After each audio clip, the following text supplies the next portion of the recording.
The streets of San Francisco are celebrated in TV programs and movies. Twisty, hilly, and challenging. About 40 miles north of the city by the bay is a natural terrain road course with the same characteristics. That's where the INDYCAR drivers will compete today on the road to the 2009 championship. Dario Franchitti started on pole. He will win for the second time of his career. And Dario Franchitti will go to Edmonton with the INDYCAR Series championship lead. The thousands here on hand. Briscoe shown the leader. Meanwhile, Carpenter with the advantage. Briscoe is out of overtake. Pushes Carpenter is to left. And Carpenter to the bottom. Briscoe to the high side. Get the cameras out for a photo finish. Here comes Carpenter. Side by side with Briscoe. Briscoe got him. Briscoe by a nose at the line will win it. Here comes a pass for the lead. It's going to be Dixon. Here he comes, his 20th INDYCAR Series career win. And it is Scott Dixon, the winner. And the number 9 card will go to P1 in the championship standings. Only 19 points separate Scott Dixon, Ryan Briscoe, and pole sitter Dario Franchitti, making this championship race one of the closest in INDYCAR history. 4 races in the season remain as Sonoma hosts the final road race of 2009 before the championship finishes with all ovals.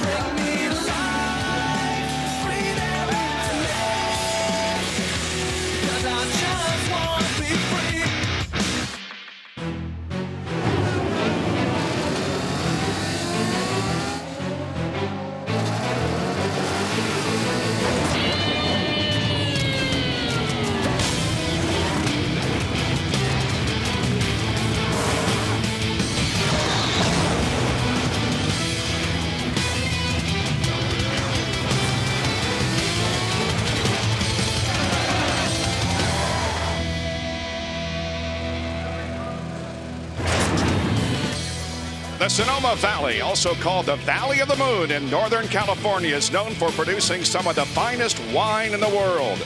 Vineyards are scattered all over these golden hills. The toast of the town today, however, are the stars of the INDYCAR Series, who have gathered here for the 5th time to compete at Infineon Raceway in the INDYCAR Grand Prix of Sonoma. Dario Franchitti has won the pole for today's race, picking up 1 point and narrowing the advantage that his teammate has in the standings. Scott Dixon leads in the championship chase by just 3 over Team Penske's Ryan Briscoe. Ryan and his teammate Elio Castro-Neves start 2nd and 3rd today, hoping to repeat their 1-2 sweep here last year. But don't count out Marco Andretti, who won his first and only INDYCAR Series event here in 2006. Welcome to INDYCAR Central on Versus, where in less than an hour, the green flag will drop on the 14th race of the 2009 season. Hi everyone, I'm Bob Jenkins. Welcome to Sonoma. I urge you to stay tuned for this pre-race show. It's going to have a little bit of everything. We'll update you on the condition of the 2 drivers injured yesterday. We'll visit a winery, and there'll even be a big snake with Jackaroot. You'll want to see that. This is the final road course race of 2009. 3 ovals will bring a curtain down on the 2009 season. Scott Dixon retook the points lead 2 weeks ago with a win at Mid-Ohio. And the green flag comes out. Oh, Kanan took the bait. Boy, the problems for TK continue. Deja vu all over again. Wilson is really pushing on Briscoe. Here's a move for the lead. They both hit the button, and look at that nice, clean racing.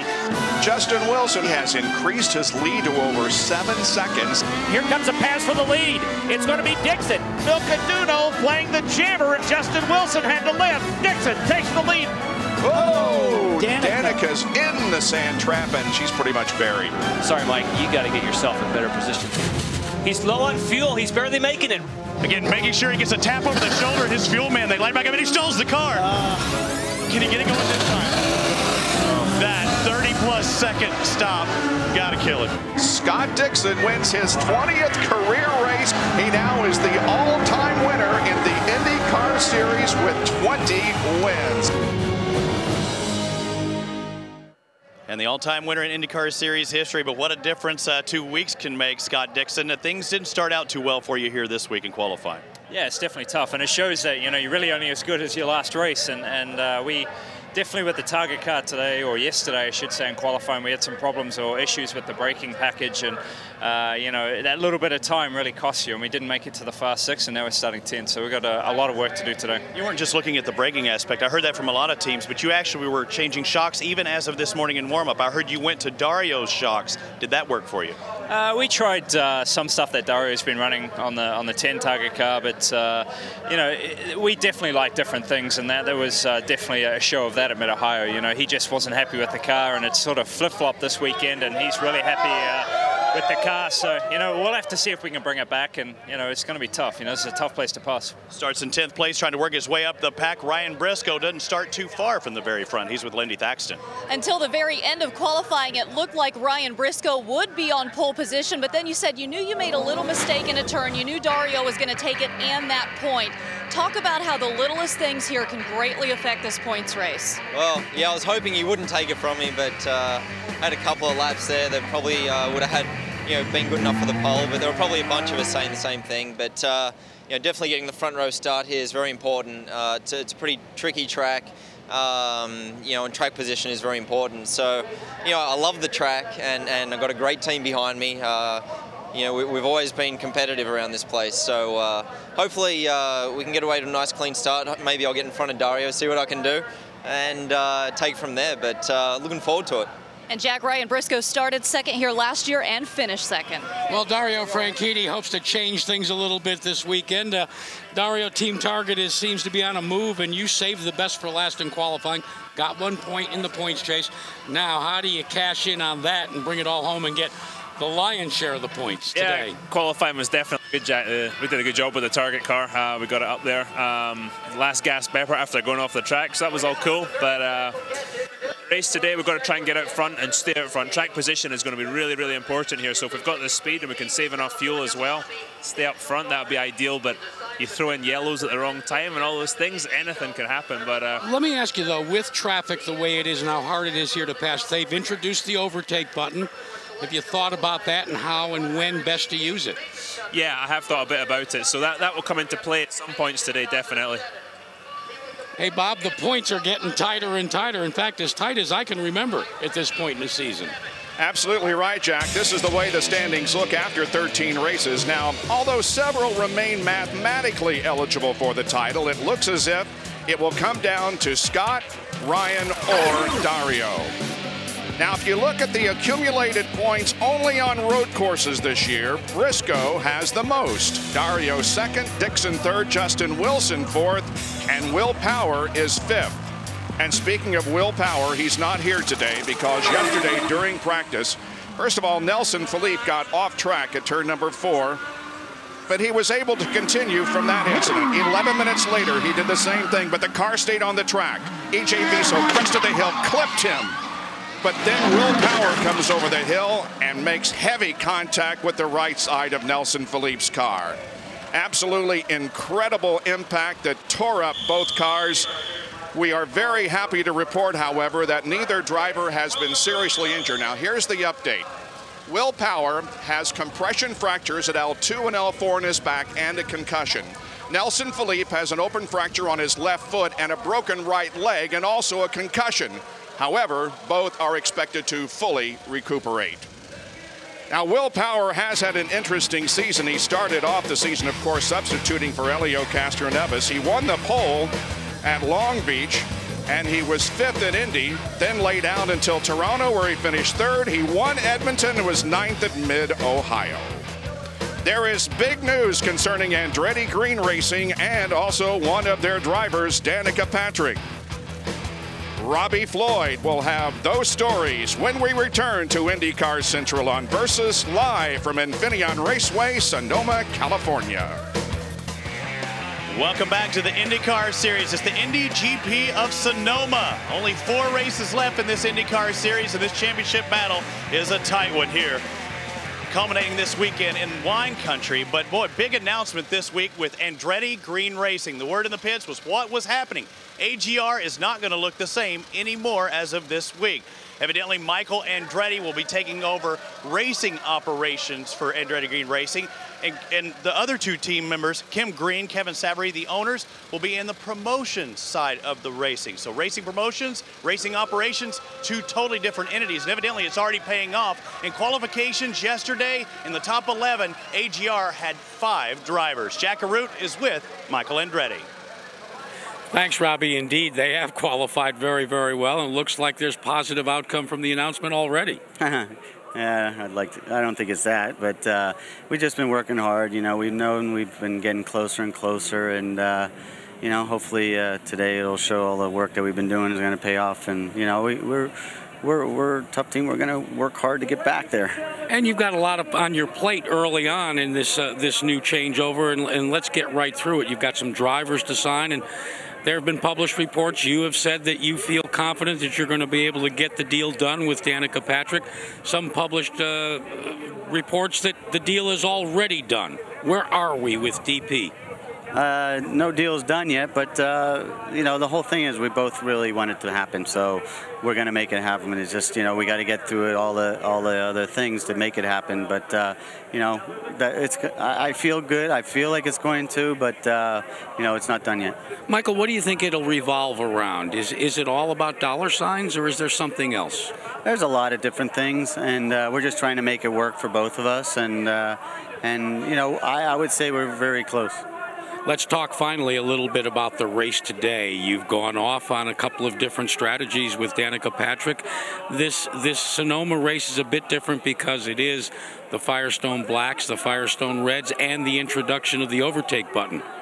Yeah, unfortunately, this is a tough place to pass. So, you know, it's going to be all about track position. So, hopefully, she'll be able to get a few cars on the track, and the yellow will come out at a time where we can try something, and it'll work. But you know, we'll have to wait and see. It's going to be a tough race today, I can tell you that. But hopefully, the push the pass will help make it a little more exciting as well.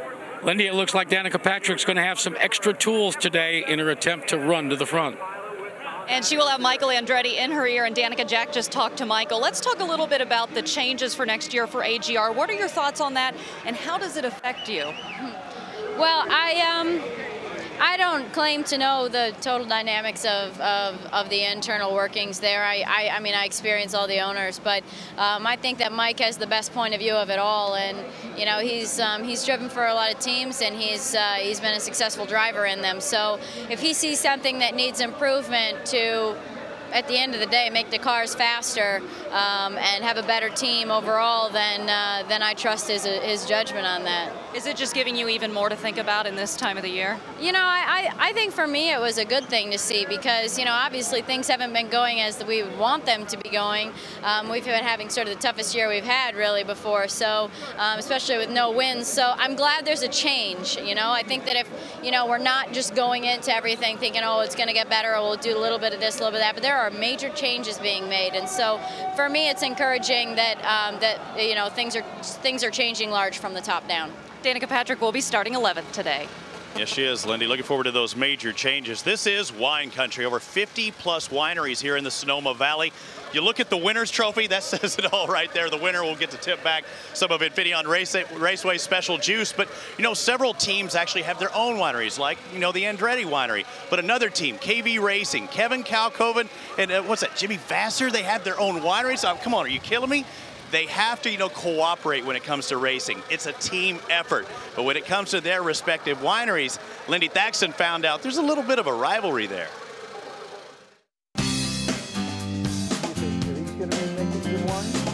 Well, Kevin Kalkoven, here we stand in a beautiful vineyard here. First of all, tell us, how did you get involved in the wine business? Well, I had drunk enough, and I decided that there wasn't going to be enough left, so particularly if I was a partner with Jimmy. So we both decided to start our own vineyards and develop our own wine. We were intensely competitive. I gave him a brief 6-week edge, you know, a couple of sort of laps ahead just in case. So we've ended up, both of us, with the same winemaker, Jimmy and I, a guy called Steve Reynolds at the Reynolds Family Vineyards. And we have our wine currently in barrels up at his winery. So we're going to go up there and we're going to do what's called barrel tasting. We'll take some samples out of the barrels themselves. I'm going to pick yours. Okay. And I'm not going to tell him the same thing when I interview him later. Yes, you are. I know you. I'm obviously going to pick yours when we do the tasting, and I promise I will not say that to him. Don't say that. And it should be a fair contest. I'm not out to produce a wine that is, you know, a mid-pack or a backpacker wine or one that's not going to be a champion. I've never done a barrel tasting, so what am I looking for and what should I expect here? I think you should be looking for the Vassar wine to take the lead. I agree. I hope so. But I'm a little bit weary of Cal Coven's business savvy and that he's probably already paid off the judges.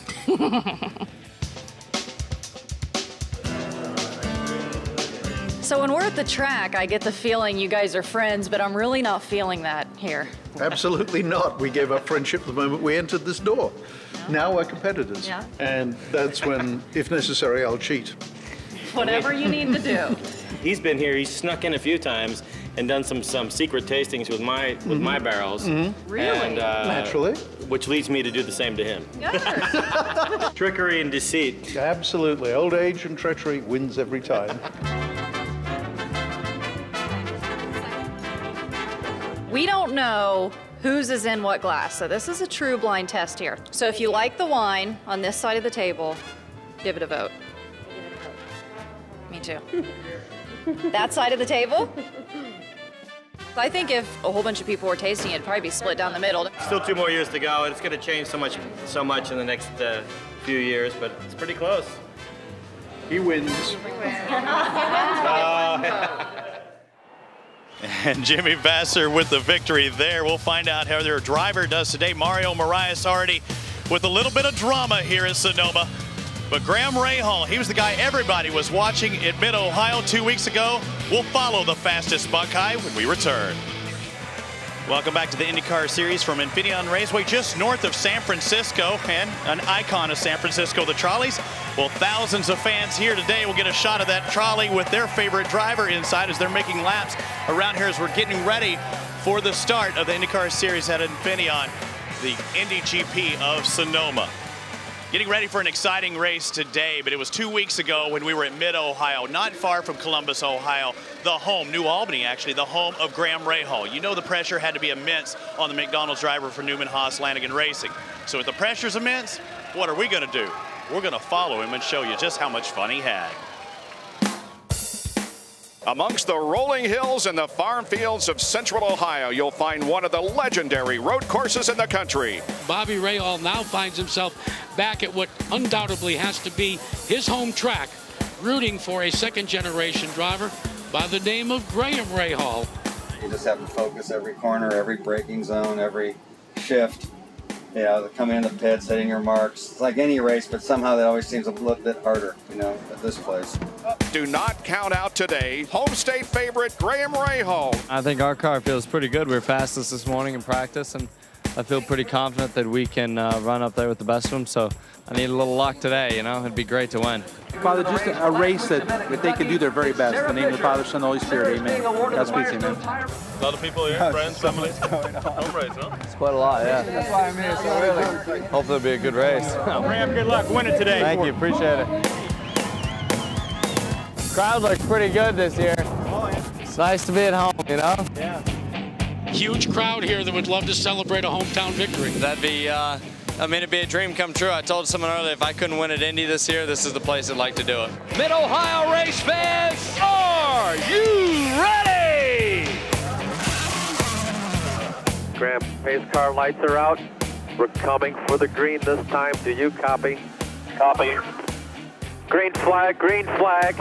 Green flag is out as they cross the start line. Briscoe with a bit of an advantage to the inside. Scott Dixon tries to nose his way in for second place. Wilson wants to pull up on the outside of Briscoe, but he and Dixon going side by side for second through turn number 5. Graham Rahal running back in 5th spot. Let's take a look at him going into turn 1. Very fast corner, about 135 miles an hour. Oh, we had him. The pride of New Albany, Ohio says the car feels all right, even though he had that little off-track excursion for just a moment. Now sneaking to the inside of Dario Franchitti is Graham Rahal. He'll grab the spot away from the 10 machine. Good job, your P4. Oh, Danica's off course. Yellow, yellow, yellow. Graham, what we're going to do here is we're going to follow the leaders. We're going to do this in one more stop. That's why we stayed out. Yep, copy. That's what I thought. Green flag, green flag. If you get a run on him, remember your overtake. When we stop, do you want any changes? I think the car's okay. Got the reds ready to put on. Pit, pit, pit. We need a good in lap here. Coming in. Okay, when we send you out, we're going to need a good out lap here on these reds. We want you to use overtake as well. 4 tires, fill it up. Okay, get ready. Okay, hold it, hold it, hold it. Go, go, go, go, go, go. Good out lap, good out lap. Use overtake. Stay driver's left, going all the way down to 2. He stalls the car. He killed the motor. Justin's had an issue in his pit, so we've picked up another position. Okay, you're P5, 15 to go, -4, Dario. Oh, we got a car off in the sand. Graham Rahal. Okay, everything all right with the car? The rear's just instantly locked. Copy. Okay, you're P8. Keep the pressure on PT. Use your overtake if you need to. And it is Scott Dixon, the winner, in commanding fashion this afternoon at Mid-Ohio Sports Car Course. Sorry, guys. I don't know how it happened, but I feel horrible. All right, Graham. Ended up P8. But I went in and, I mean, they locked instantly. And before I even entered the corner, I was balancing and trying to find out how to save it, and I just couldn't. Not the top 5 he was hoping for, but the Graham burglar comes across in 8th place, makes up some valuable points with only 4 races remaining in the season. He starts out 6th place today. Some unfortunate news last Thursday was the passing of Jonathan Byrd.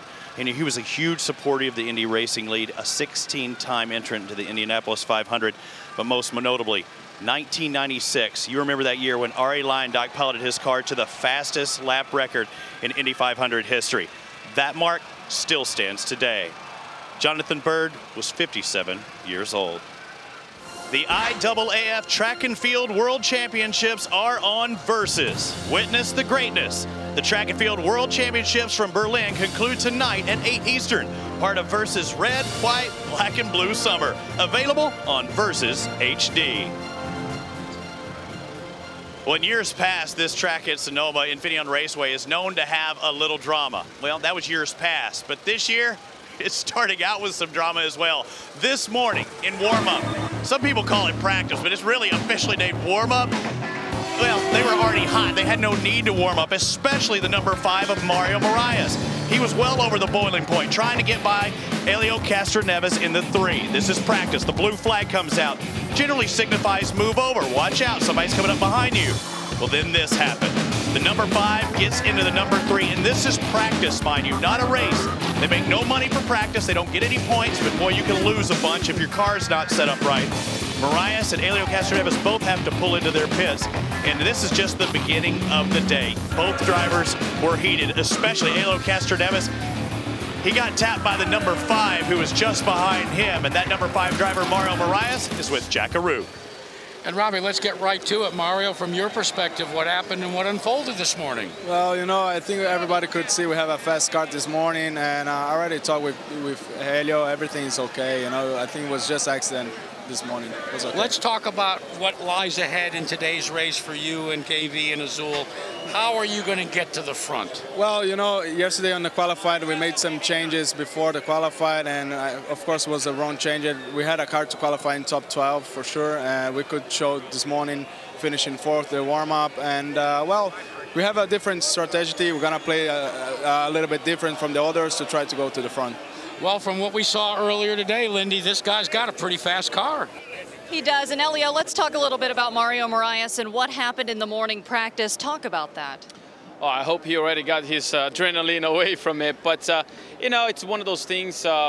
He got involved in a lot of accidents, and it's just a shame. I mean, obviously I wasn't looking because I was trying to pass the guy in front of me. But we talk. I mean, certainly he's a fast guy. He's a young guy, and but that would be, if he would be in the race, he would take somebody out and would be a penalty for himself. So it's kind of like you don't help him out, but we already sorted out all the things. Everything is cool. So hopefully we'll have a clean race. How do you move past that emotion of this morning and focus on this race and the points race, because you're clearly not out of that at this point? Well, you just turned the page, you know, you can't thinking about all those things, but obviously we have a very good chance here. Last year we did a different strategy, 3 pit stop, ended up winning the race. Today it's all about that, trying to do something else. We started in the black tires instead of the red, so we're already taking chances. So hopefully that paid off last year. Hopefully it'll pay this year as well. And Elio was last year's pole sitter and winner. That's right, Lindy. And Mario Mariah starts in 14th spot. Elio starts in 3rd. And don't you just want them to get together again? I know I do. Well, Jack Arute found out just how unconventional EJ Viso is. I mean, we all know he runs the 13. Who runs the 13 after all? But Jack, what he really found out is just how off EJ is. EJ, it's one thing to drive a race car. It's another thing to be enthralled in extreme endeavors like you are. Tell me a little bit, besides racing, what seems to get you excited, what you do for maybe a hobby here and there. I started skydiving not long ago. My next target is base jumping. So those are 2 very cool hobbies.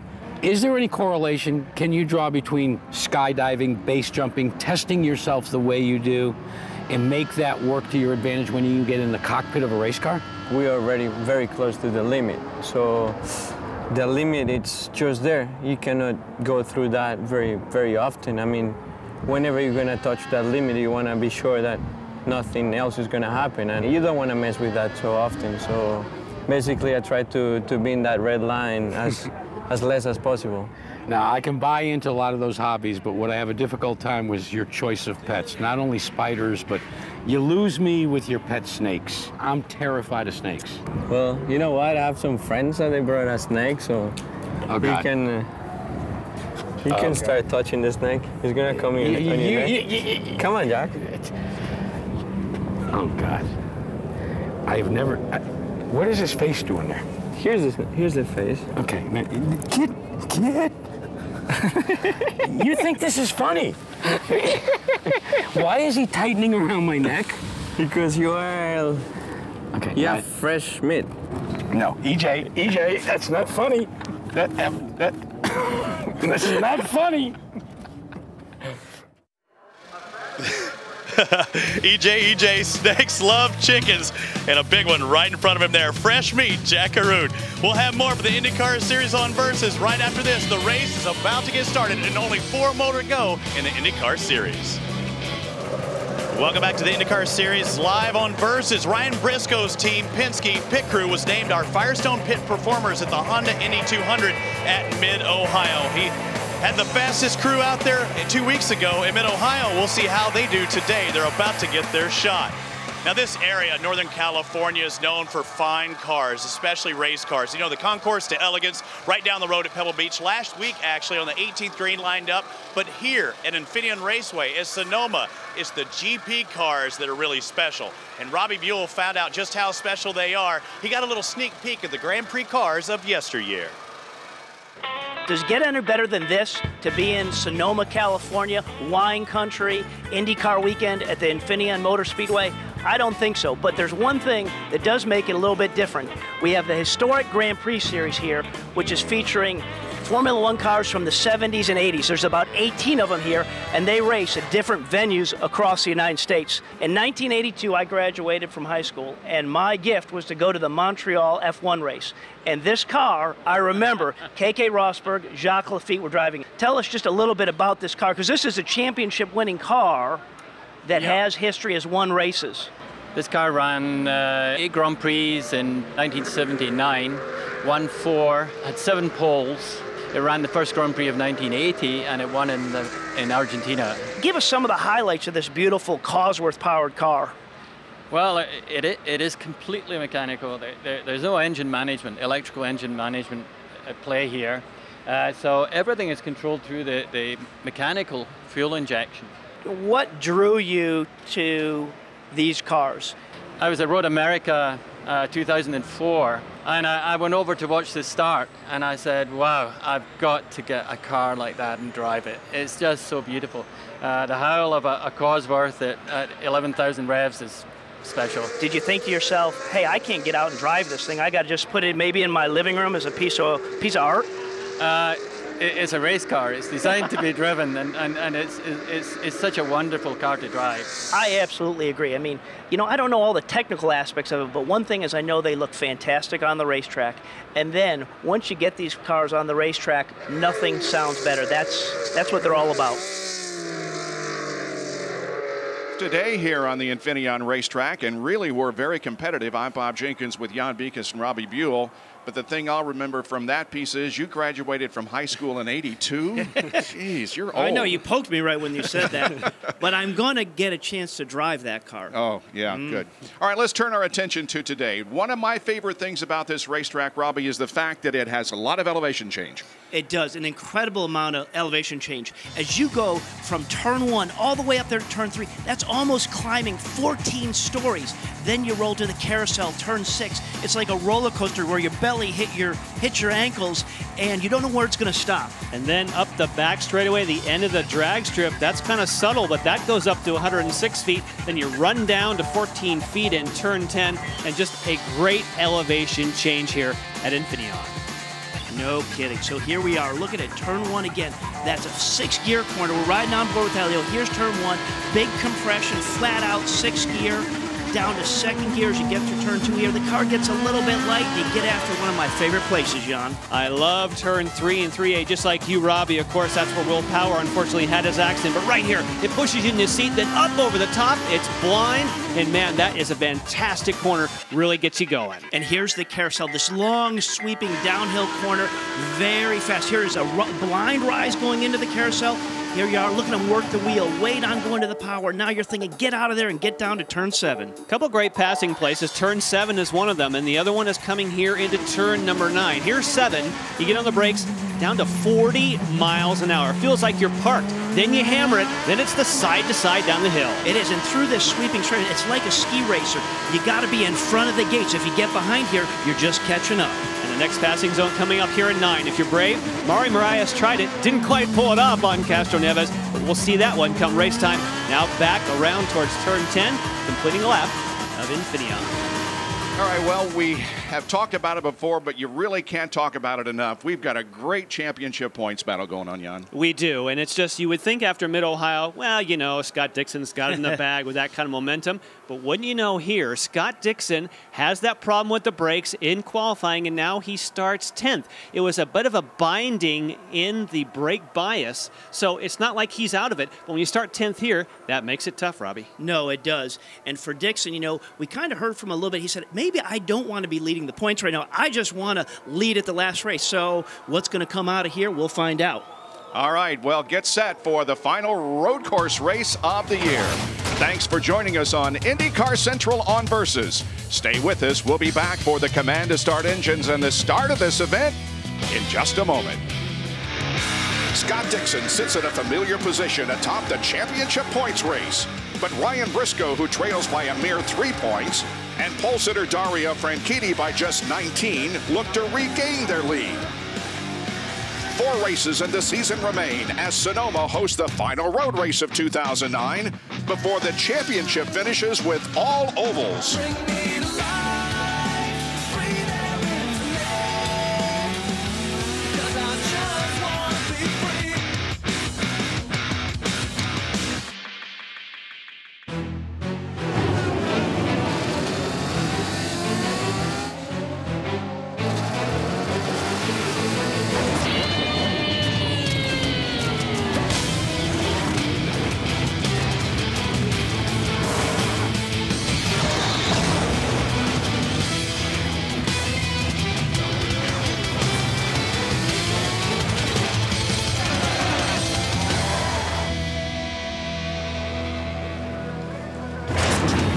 It's always fun to come to this area of the country. North of San Francisco and the Sonoma Valley, welcome to Infineon Raceway. We are getting set for the INDYCAR Grand Prix of Sonoma. We have a lot of race fans here today that are anxiously awaiting the start of this race, and it's just about time to do so. So we go down to the starting line for the command to start engines.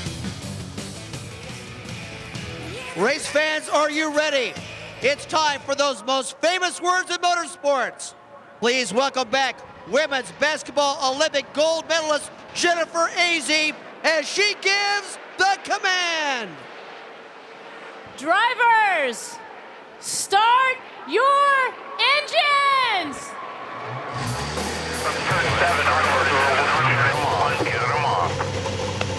Okay, turn on your pit lane speed limiter so we can see it here. Row 1, both cars hot. Yeah. Posted. You adjust the brake bias. Brakes hot. 8 hot.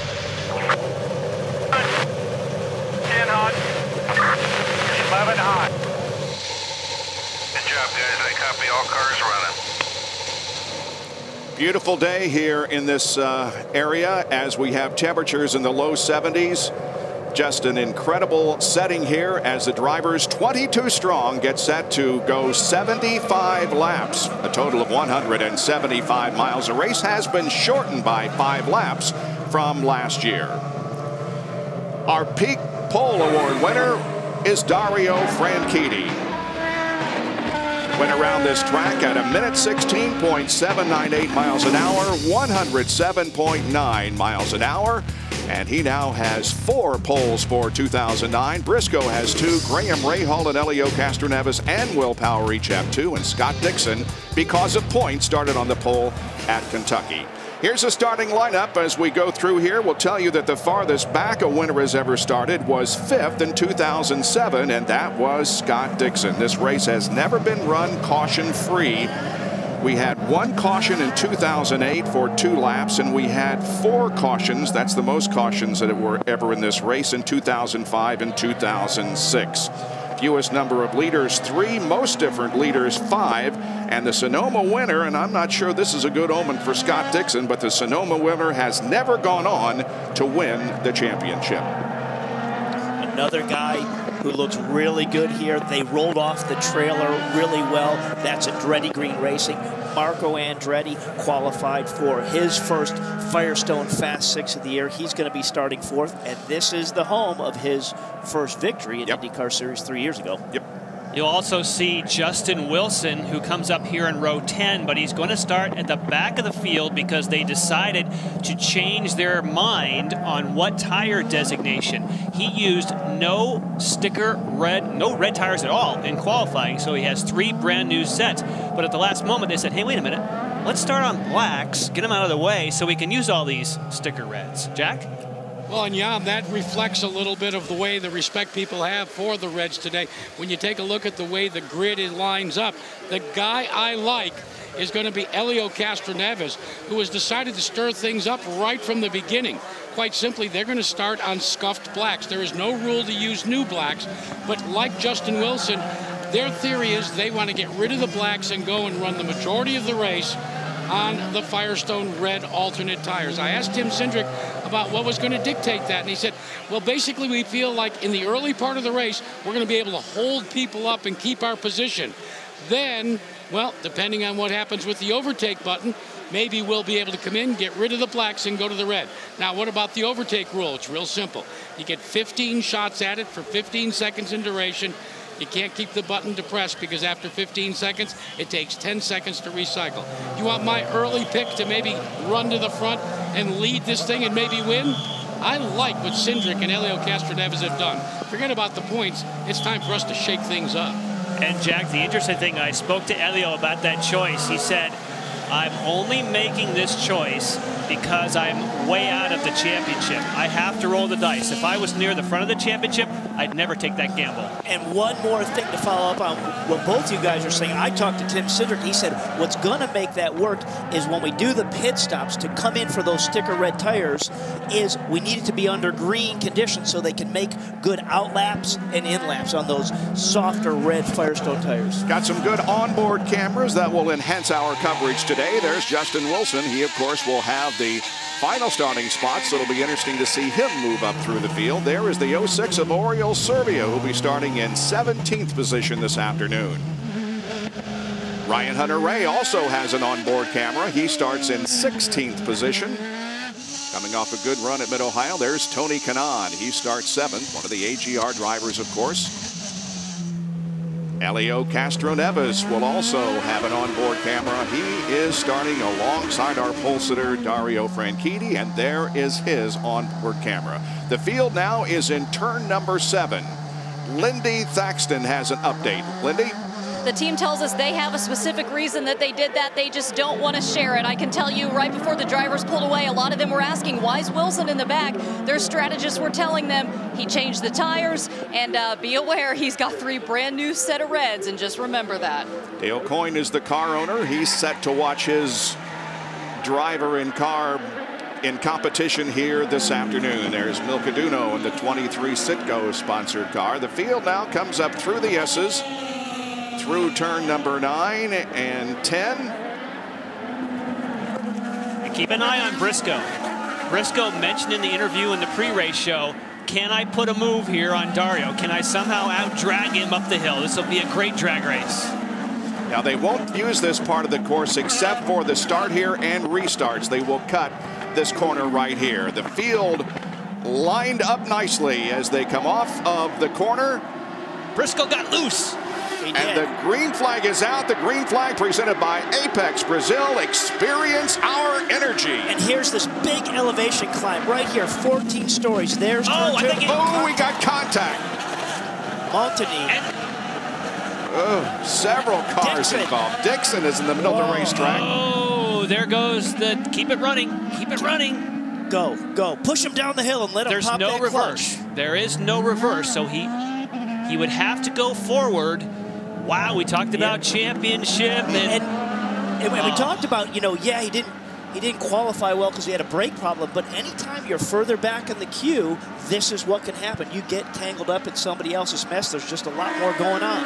Graham Rahal has had contact, obviously, with that smoke coming off the back of his car. They come down to turn number 7 for the first time.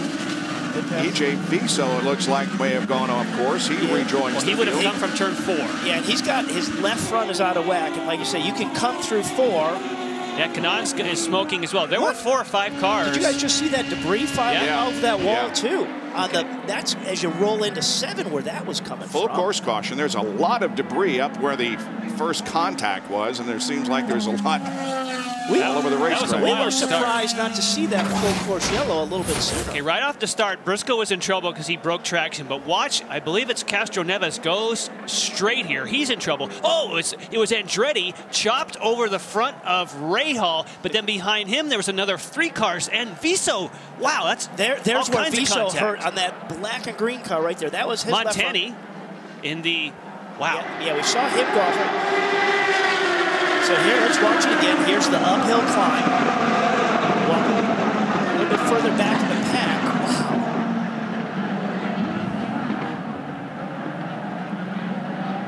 Wow. Did you guys see what happened to Dixon there? Now this time, let's look back around the Dixon area. Oh, he runs right into the back of Kanaan. Yeah. Nobody hit him. He just got in there too hot. Yeah, well, I think there was a little bit of AFS car. That's Montani spinning around. He keeps it running. Danica was off. Memorial Serbia.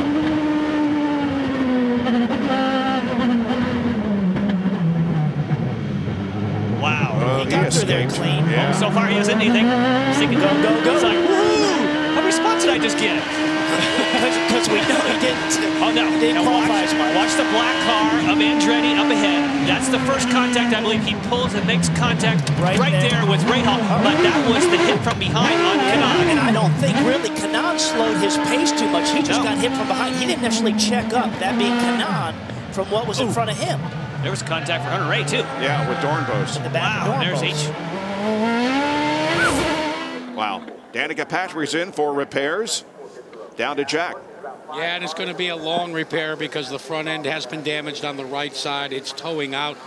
They're not quite sure what they're going to be able to do to affect repairs, but the 1+ is under the full course yellow. They do have some time to at least survey the damage and see if she can come back out. But it looks like her day may be cut very short in this boost car for AGR. Wow. That was a lot of contact in those first 2 corners. That was a lot of people. That's the most we've seen all year. TK has damage on the front end. Well, we're taking advantage here of no racing. We are under a full course caution. Stay with us. IndyCar nonstop coming up on Versus.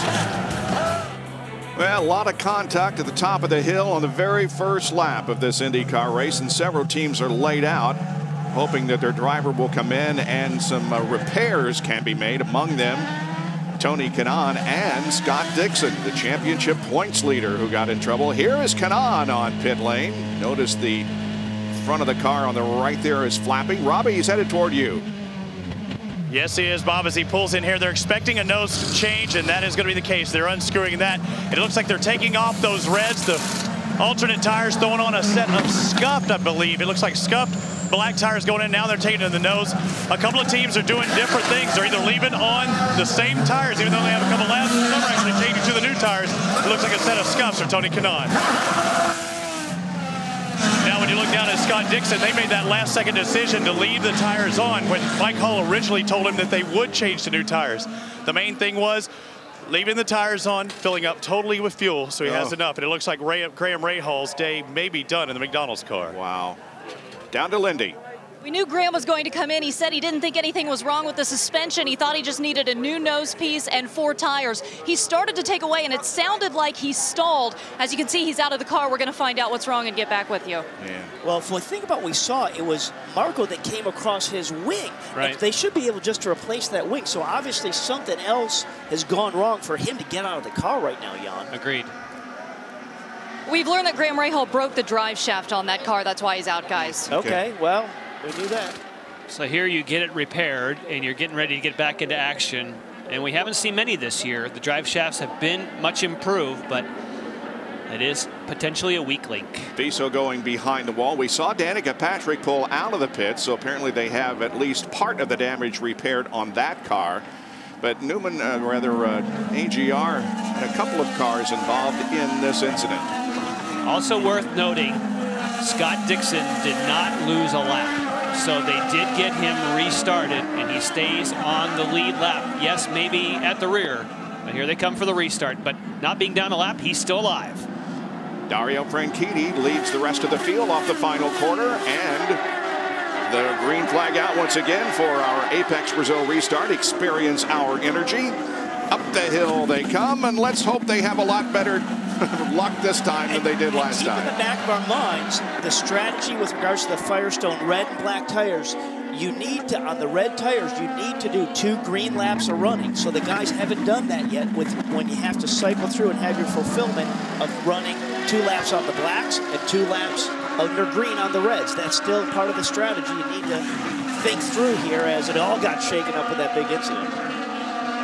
Elio Castroneves running in 3rd position up front. Dario Franchitti is leading his 8th race of the year, but only his 3rd on a road or street course, and he won the other 2 road races he has led, namely Long Beach and Toronto.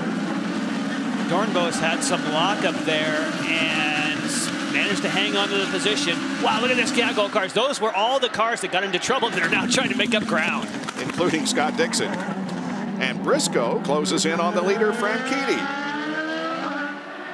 Briscoe really was aggressive on that start, and he got wheel spin. He was just waiting and waiting, and he stood on it when the green came out, and the car lurched sideways. He had to back off.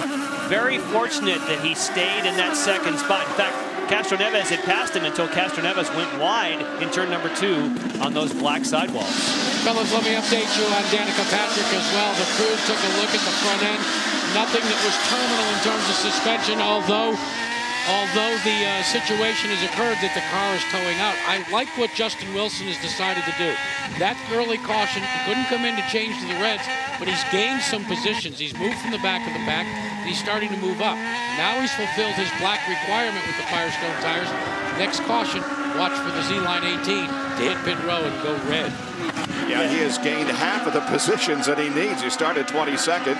Is running up in 11th position at the moment. Some of the other drivers who gained because of the incident, Dornbos up 9, Hunter Ray, Serbia, and Matos all gained 8 positions.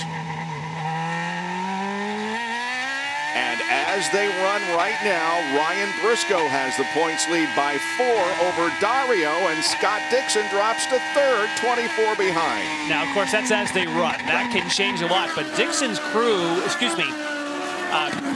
Justin Wilson's crew is set out for a pit stop. I wonder when they changed strategy and went to blacks, you don't have to fill the car up with fuel, Robbie. You could start it light if you wanted to, and here he comes. On board, hustling. There's the 60-mile-an-hour timeline. He wants to just hit his marks now. Lindy? And we wondered if he would do this, and I just went up and asked Dale Coyne, is something wrong with the car? Why is he coming in? He said, no, the car is just fine. We just want to get on those reds, and it sounds like that's just part of his strategy all along. He told me in the driver's meeting, hey, we have 3 sticker sets of reds. Let's make it a 3-stop race. You can see those are brand new red tires. He's going to lose a lot of track position, but he now will have a fast out lap, and he's going to have another brand new set of red tires. The main thing is you're off a sequence, and that's what we're talking. Jack was talking earlier for Helio Castroneves, being off sequence. If the race shakes up, that's where you want to be. And off sequence, and now he doesn't have any cars in front. He wants to run absolutely as hard and as fast as he can. There's Mr. Dixon. He's back in the 15th position. TK right ahead of him in 14th. Meanwhile, up front, first and second continue to run very closely together, separated by just about a half second. Well, the first 6 laps have been very, very interesting. We'll take a break and be back with more of the INDYCAR Grand Prix of Sonoma from Infineon Raceway. Not much of a break for the teams and the drivers in the INDYCAR Series. After they leave the Golden Gate of San Francisco, they go to Chicagoland Speedway in Joliet, Illinois for the Peak Indy 300 next Saturday night at 9 o'clock Eastern Time here on Versus. That track has the 2 closest finishes in the INDYCAR Series history. Always a good race at Chicagoland. Join us Saturday night at 9 o'clock Eastern. All right, we're on board with Dario Franchitti, the leader of the race, over Ryan Briscoe's Castroneves, Muto running 4th, and Dan Weldon is running in the 5th position, although we hear that he may have a problem with a bent front wing. There's Ryan Briscoe chasing down Dario Franchitti. There is the area that the crash occurred in yesterday between Will Power and Nelson Philippe. There's Weldon in the National Guard car. See if we can see any damage.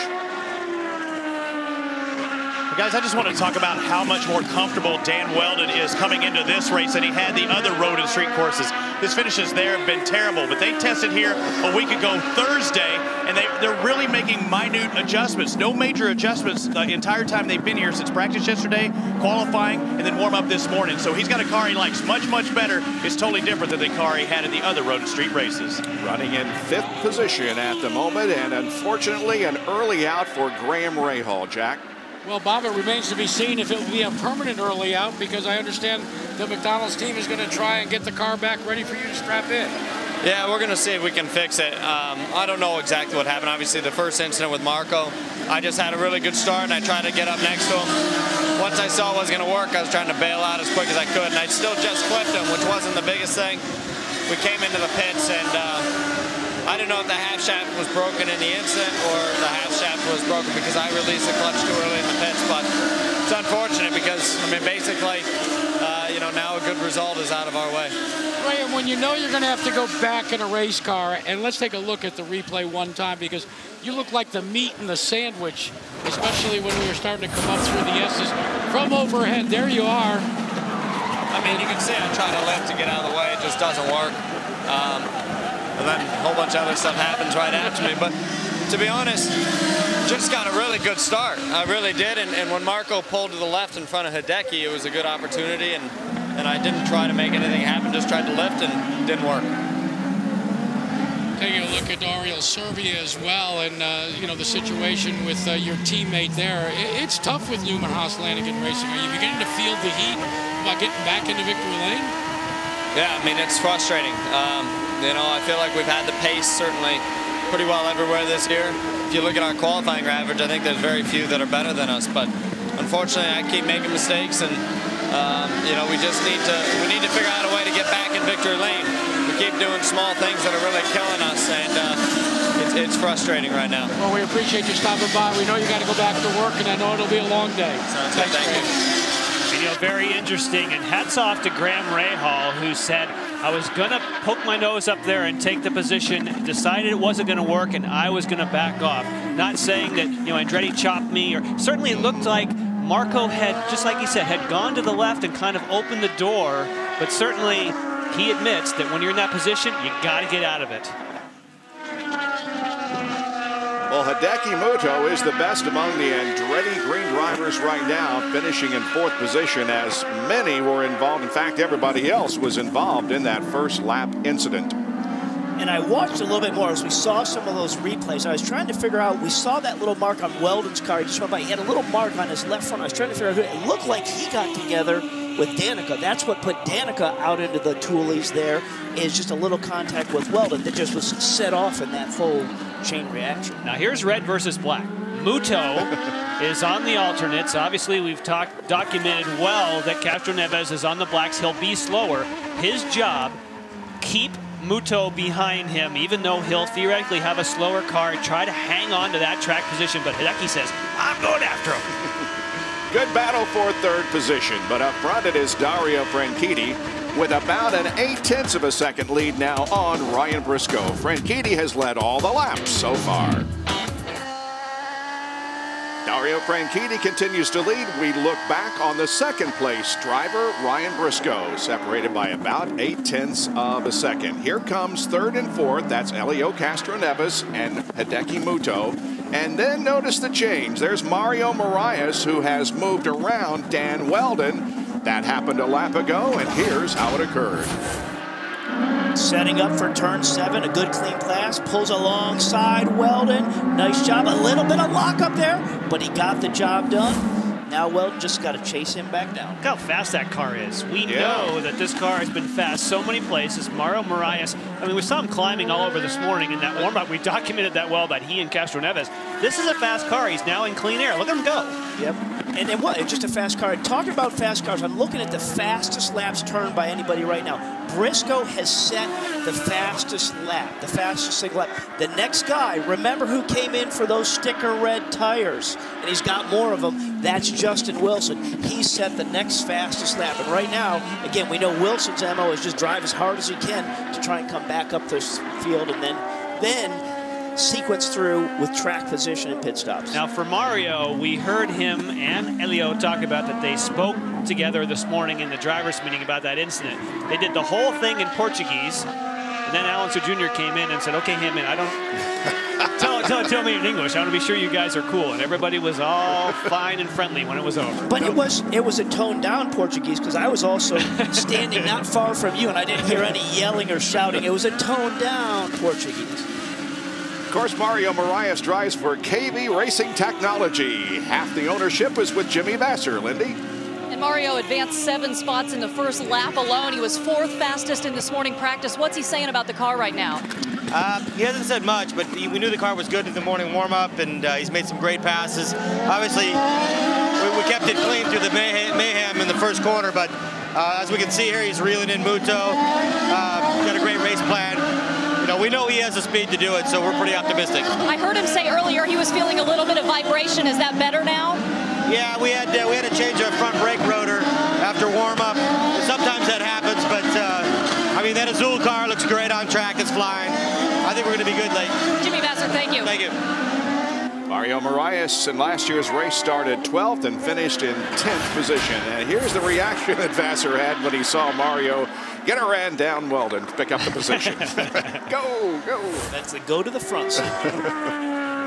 Well, he's worked so much with Mario, not just on car setup, but on driving technique. And when you have a guy who's lightning fast, but he has to work on racecraft, that's what Jimmy's been helping him with. And remember, Mario is only 20 years old, and this is his 2nd full season in the INDYCAR Series. I mean, so his learning curve is absolutely steep, and what a better guy to do that, Jimmy. Bright future ahead. Robbie Bryan continues to run in 2nd spot. Yeah, running strong. I think you said he had the fastest lap just a moment ago. You talk about the excitement from Vasser. I'm in the Penske pit, and I looked over at Roger Penske. I said, is there any reason to do anything right now? And he goes, why would we? we're not racing him, we're racing Scott Dixon. Him meaning Dario Franchitti. I think he's happy where he is, even though he's turning fast laps, but he's still thinking about that number 9 car that's behind. And Dixon is mired way back in 15th position at the moment. But what Scott Dixon will do is he'll ride around in that 15th position and he'll save fuel like the dickens, and maybe he'll try another Mid-Ohio, go a whole lot more laps than anyone else, and then maybe we'll see him back in the picture. Guys, as you ride aboard Helio Castroneves, you notice that there isn't any red sidewalls, there's white sidewalls. That means he's still on the blacks. I talked to Tim Cindric and I said, how is your strategy working out? And I like what he's talking about. He said, if you look ahead, we've got clear sailing. As long as we can continue to not be overtaken by Hideki Muto and make the times that we are, let's run the string out as far as we can. Means we'll have more available in terms of the alternate tires. I said, when do you think that you would begin to consider pitting off sequence? And Yana was interesting. He said, if by happenstance we start to close up, well, then we'll come in and go to the reds. Until then, we'll try and make fuel here. And Jack, I have a feeling they may not go off sequence. They'll just try and stay alive to get on sequence. We'll have to wait to see how that shakes out. And he's also going to always have clear track in front of him, that being Helio, because he's actually running about 6-7 tenths slower than Briscoe in front of him, who's on the reds. The captain, Roger Penske, shows his drivers running in second and third position as Dario Franchitti continues to lead the IndyCar Grand Prix of Sonoma. A big mess on the opening lap of this race, but everything is running okay now, except for the fact that a lot of the top contenders like Kanaan, Dixon, Andretti, Wilson, they're all back at the rear of the field as Dario Franchitti leads this race, has since the drop of the green flag, and Ryan Briscoe runs second. Now, of course, Dario wants to lead as many laps as he can because he can prevent Ryan from earning the 2-point bonuses or leading the most laps. And at this points battle, every point is very, very important. We're showing you the inner between the leader and Scott Dixon, who is back in the 15th position. He is way back there. There's Ed Carpenter, Mike Conway. Here comes Kanaan in 14th. Dixon, Frank Montani running in 16th position behind Scott Dixon. And that's that switch back of corners on the back straightaway where we said, you know, it's flat out for these drivers, but if they miss their turning point, if they get behind, like a ski racer would get behind on hitting his gates, then you got to get out of the throttle. You also saw in nonstop that Scott Dixon's not just motoring around saving fuel. He's struggling. He's having a hard time keeping up with Kanaan. Doesn't mean he's not saving fuel, but this is not simply a patented Scott Dixon ride around and save fuel run. He's got some trouble. Well, we knew he had some brake problems in qualifying. He said it was much better this morning, but the way Montani really closed on him under braking at 7, I gotta think he's maybe fighting his brake pedal feel again. In any case, he's a full 2 seconds behind the leader of the race. Jack? Fellas, I find it interesting. Remember the big question mark we were talking about before the start of the race? How do you best use your overtake button to give you that burst of speed that you need? Looking at Franchitti, he's not used it at all. Briscoe has used one. Castroneves and Muto and all those guys. But let's go down to Ryan Hunter-Reay as we ride on board the ABC Supply.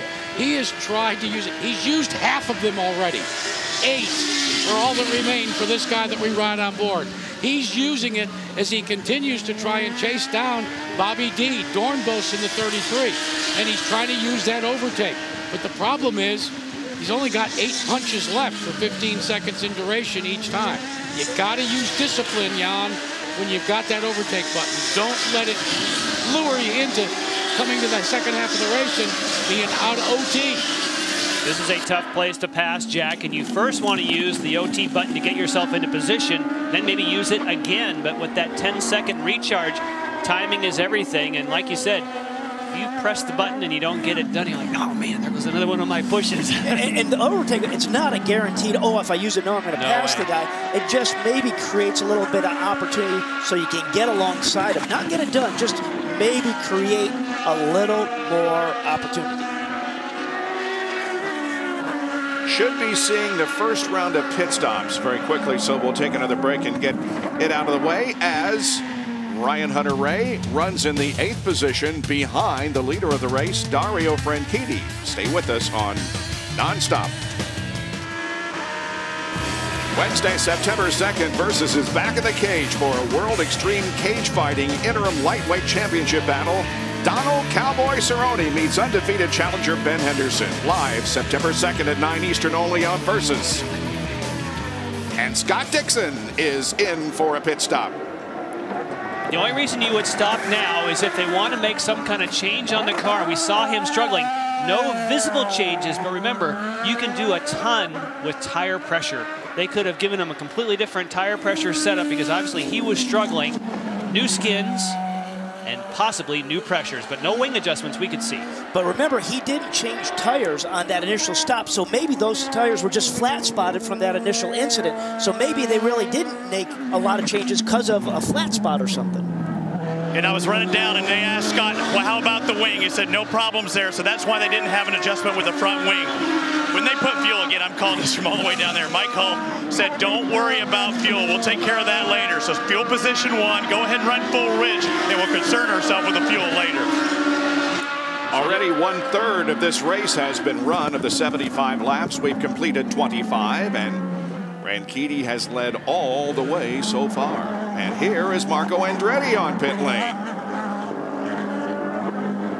Really big bump as you make that little bend coming onto pit road there. You see every car just hit that, and their tires just bounce and a little bit of air underneath there. Very violent. Kyle Moyer calling in his driver, giving him the countdown 3, 2, 1. They are going to take the black tires off and go to the Firestone alternate tire. Now remember, he was collected in the early race.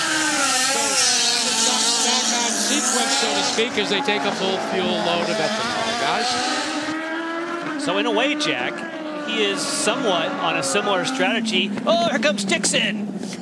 Do you guys remember a couple years ago? Isn't that a great indicator of an out lap versus a hot lap? Oh, right yeah. There. That's hot tires versus not up to pressure or hot yet. There's no tire warmers in this series.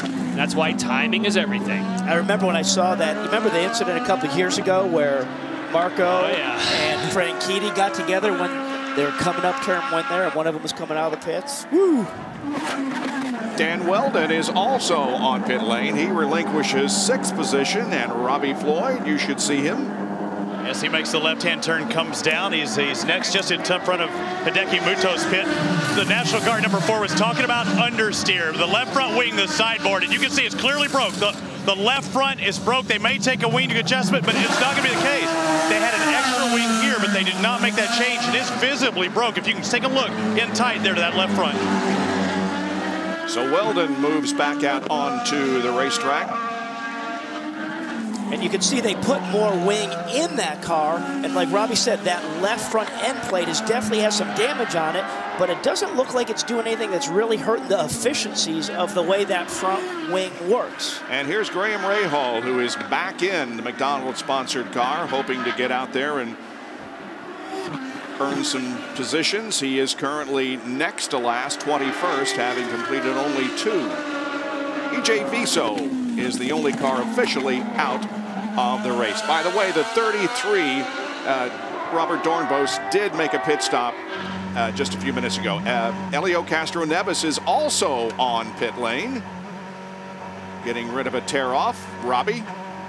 All's fine and happy with the car. That's what I've been told. The red tires are out. His crew pulls up.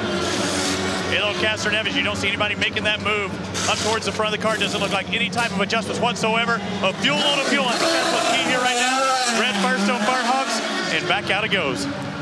Ryan Hunter-Reay getting a full fill of ethanol. He's back out on the track. With a different strategy, obviously has to get those 2 green laps on the blacks as well. 60 miles an hour is a paid speed limit on and off pit lane. Now he accelerates and begins to climb the hill. And there is Weldon. Weldon's got it done. And when Elio, I noticed when Elio went out and with that tire change, he went with the red sidewalls, but they were scuffed red. So he still got his fastest sticker red tires for that last final stop, and that's going to be his payday. And they made an experiment this morning in the warm-up. Here comes Briscoe, his teammate. They said when you leave the pits on blacks, you lose 1 second. It's a second faster in a lap on an out lap if you're on reds. Briscoe's now going to, well, we assume he's going to go on blacks for the middle stint. And that's why a green stop, pit stop is so key for taking advantage either of the reds or the black, however you're looking at it. Great overhead shot, Robbie. Number 6 now decides to pull in as his crew takes off the reds and throws on another scuff set. It looks like a a little bit of bubble action with a new set of Firestone Blacks, but he had a bobble with the fuel right there. That's definitely going to cost him, Lindy. Oh, that was close. Reds off and they put the blacks on. They were hoping to get to lap 25, and they didn't have to pit until 27. Boy, Lindy, that was close. He was actually lighting up the tires before they disconnected the fuel. You look back, you see Oriol Servia as well as Rafael Matos getting service. So far, Franchitti has not hit pit road, and you've got obviously Briscoe out there hot-footing it at the same time that our leader is trying to build a gap. Ray Hall's car being pushed back onto pit lane. Well, what a great camera angle we had there to watch what happened with Marias as we saw him try and pull back with that probe and just get hung up. All right. Now look at the bump. Here's the bump section right in. Yep. There's that big bump. Wow. Look at that. Yeah, they painted it white so they would know how to miss it. Don't forget about Briscoe. He is out there flying. We'll find out if Franchitti made up enough time on that in-lap.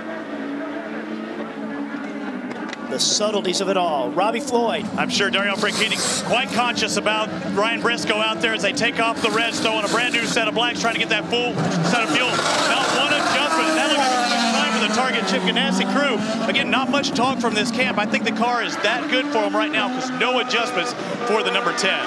There's Ryan. Where is Ryan Briscoe? There he beat is. him handily. Beat him handily. That shows if you can go one lap longer, that's a great advantage. Uh-oh, missing wing for Ryan Hunter-Reay.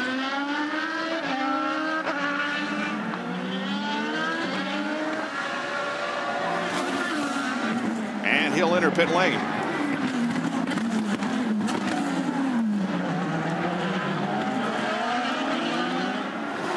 Goes Scott Dixon is back there with Ed Carpenter and Richard Antonucci. Here's Ryan Hunter-Reay. Coming down to turn 7 right here, which is as good a passing zone as you got. Not enough. No. You got to get up a little further alongside. We know Ryan Hunter-Reay has been using his overtake button a lot to this point. And Oriol Servia gave him some room. Oriol Servia just didn't dive to the apex. He knew he was coming, but unfortunately for Ryan Hunter-Reay, you know, he had an opportunity, but you got to get farther up the net. All right, nose piece is replaced, and away he goes. Now, AJ won't be too upset about that. I mean, he'll be, okay, boy, you were going for it. You were going for position. That's okay. That's what we like. Just fight. And the balance is his race car should be the same. Let's just replace that front nose cone. Tony Kanaan has moved up to 3rd spot, and he stays out. Justin Wilson comes in. He had moved up to 4th. This is where we really want to see where Justin Wilson cycles back out. Jack? Justin Wilson will come in, and remember, we told you at the top of the show, he has got 3 brand new sets of Firestone Reds. The second new set sticker tires go on Justin Wilson's car. No adjustments vis-a-vis wing. An 8.5 second stop, but that's the time in the box. How quick can he get back and get back up to speed? Will he be able to gain a couple of more spots? When he pitted, he was mid-pack, guys. Oh, and he just lost one to Carpenter and maybe to Dixon. Yeah, Dixon's got to keep that momentum, you would think, with long tires, but he doesn't. Oh, Scott goes off the course momentarily. Where is he? Where is he? He's back. Oh, here he comes. Here he comes. Even the camera couldn't find him. There he is. Oh, he got me. Where's Dixon? Dixon's by him. Where is he? He's on my left. He's on my right. No, he's not. But Dixon, I mean, we saw, you know, Wilson, remember back to St. Pete when he went out on sticker tires, was a brilliant drive of that race. Antonucci in the black. He's coming after him. Yeah, man. But Wilson just steps it up, and Antonucci down the inside. Yeah, that was nice. Kanaan, of course, had been on pit road, so he could go longer. And back he again. Comes in finally. And he might have taken a little bit too long to come in, guys. They're saying it's going to be really close on fuel. The way this team was setting up just a moment ago, I think they expected him the lap before. They threw a little more fuel in the tube, and they're setting things up. They're going to throw a used set of Firestone Reds on. Danica just behind him. But really, the fuel's the key. Because remember what happened to Justin Wilson? That's not going to be the case with Tony Kanaan. And the number 7 takes off right behind him. So no stalling there, even though they were very concerned on the ethanol. So both TK and Danica move back out, and Robert Dornbos is right behind TK as they get up to speed. And we've seen this before. Yep. Got him. He just takes a few corners to get spooled up. And Danica's got a whole bunch of people behind her trying to do the same thing. It just happened to Kanai. Very tough to hold somebody back on those first two corners when you come out of the pits. Over the blind approach. Look at that, Robbie.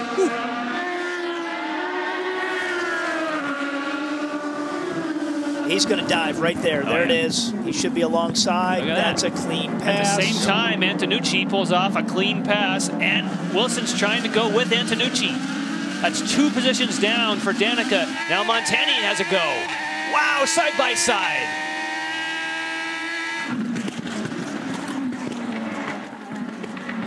Now Marco. There, look at there's a dive. Here comes Marco. I gotcha. Great pass. Did you see he was right on the gearbox and did the quick dive right to the braking zone. Perfect. And Robbie, he used the overtake button for the first time to initiate that pass. He hit that button. It gave him 15 seconds of added horsepower. Well, he timed that right. We said, when are people going to use it to their advantage and make sure it works? He did for that. Dario Franchitti has not used his overtake assist button. He still has all 15 available to him. And he is about 1 second ahead of Ryan Briscoe.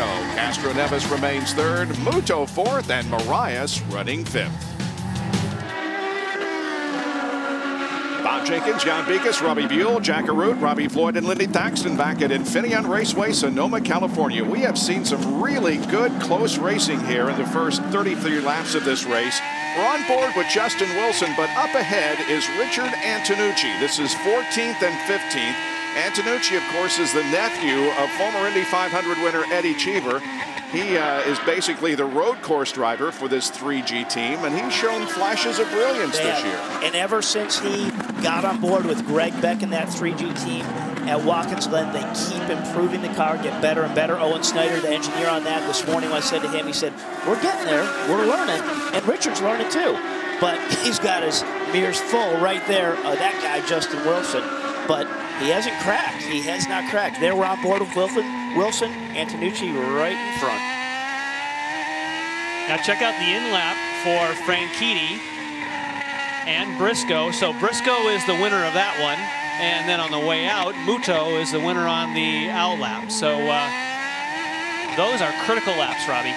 And Muto, did you think you'd have him winning that out-lap right there? He's been great this weekend. The focus has been great. And Kim Green said, Muto really has gotten good and focused on improving the subtle things as a driver that make you better. Here comes Mike Conway. He's having a fantastic weekend. Remember, fastest man in testing, fastest driver this morning in the warm-up. Stay clean.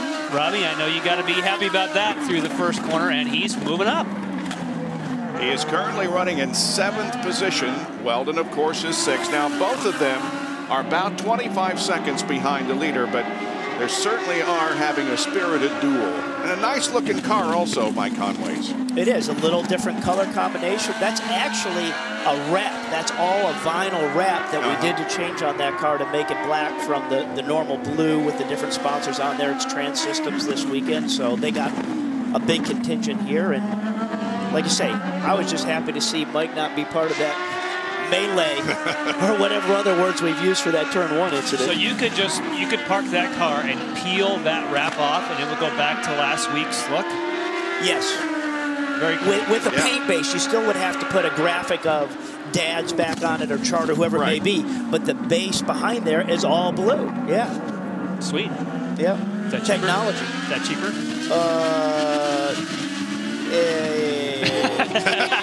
Okay, well, you don't have to tell us.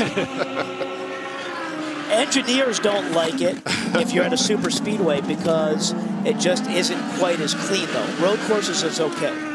Scott Dixon up to 12th. He's behind Robert Dornbos. All these guys are on the same lap, and here's No, Dixon. he's not there. He's not there. Abort! Abort! Yeah, yeah. You know, it looked like he was going to get the run. Then you saw, no, you're not going to get that done. And Dornbos did a good job just to give them enough of a window that they didn't get together. Dornbos is a pretty cool cucumber. He's not going to get rattled by that, even if it is Scott Dixon. He's pretty confident of his abilities, and he's not going to open the door. Down to Robbie Floyd with Chip Ganassi. I'm with Chip, and I was going to ask you questions about Dario, but when you're watching this, that's still your car, the number 9. What are your thoughts? I mean, right now my thoughts are on the 10. I'm not really paying much attention to the 9. Obviously, he was unfortunate there at the start, what happened to him. You'll have to ask Mike about him.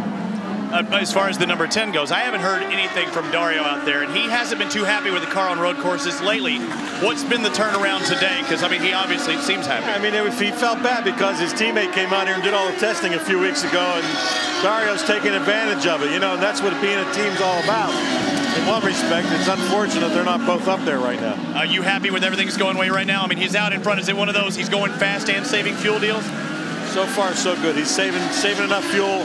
Going to give us a little bit of strategy maybe here later in the race. We've got tire things going on with the Penske cars. We're looking to see which way they go on tires. We're okay right now. Interesting point, Chip, talking about that. Had the weekend off last week. Well, Scott did the test.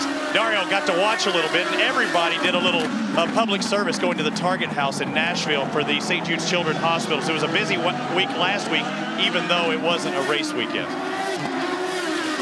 Well, it's interesting when we heard Chip say, okay, we're keeping a guy on the Penske car and what they're doing with regards to tires, and just looking at lap times right now with Dario and Ryan Briscoe, who are now on the black tires. They're running about a second slower. Look at, he's all over Montagne there. And these are teammates. But Elio, who's now on the Reds, is running a second a lap faster than those two guys that are first and second, Dario and Ryan. Yeah, Chip's saying, we're keeping an eye. They know that Elio's coming and has a different viewpoint. Elio is catching to Ryan, catching up to Ryan. And so he's been doing that at a second a lap faster to come right on the gearbox of his teammate. All first three separated by just a little over a second. That second car up ahead is the leader, Franchitti, and Briscoe is right ahead of Elio. And Elio said that the choice for tires was as much his. I mean, it was a team decision. They didn't tell him, okay, we're starting on blacks. He wanted to also roll the dice. And now because he's running there in the top 3, theoretically, this is when you want to make hay. When you have your 2 competitors out there on the blacks and you have the reds, this is when you have to cash in. And he has cashed in by getting on the tail of Briscoe, but this is a whole nother game. How do I get up alongside him and cleanly make the pass? That's a whole different level at this point. We are halfway through the INDYCAR Grand Prix of Sonoma. We'll watch this battle on INDYCAR nonstop on Versus while we take a break with Dario out front. Up front at the INDYCAR Grand Prix of Sonoma, it's pretty close. Dario Franchitti leads Ryan Briscoe and Elio Castroneves. As they run right now, Briscoe has a 4-point advantage on Dario Franchitti, but Dario has clinched the 2 bonus points for leading the most laps today. That gives him 10 bonus points for the year, the same as teammate Scott Dixon. Briscoe has 9 bonus points for the season. Robbie? Key point is also Elio Castroneves just behind Ryan Briscoe. I had to go up and ask Roger Penske that question that everyone doesn't want to ask. Are there any team orders? If Elio gets by Ryan Briscoe, in effect, Dario now would possibly take that points lead. So is there any team orders? Does Elio stay back and both try and push forward? He just smiled at me. I can't even explain, like a Cheshire cat. Didn't say a word, but he says, we're fine.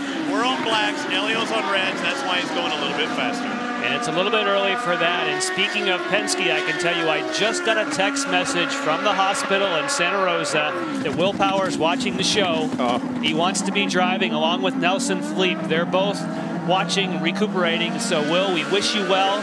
We know that you would probably be right amongst these 3 cars. There's no question that Will Power would be right in the mix of it. And hope you get back soon, Will. Oh, I know, kid. That was just so frightening. And to think that we know you're laid up for a while, Will, but you're a very lucky person.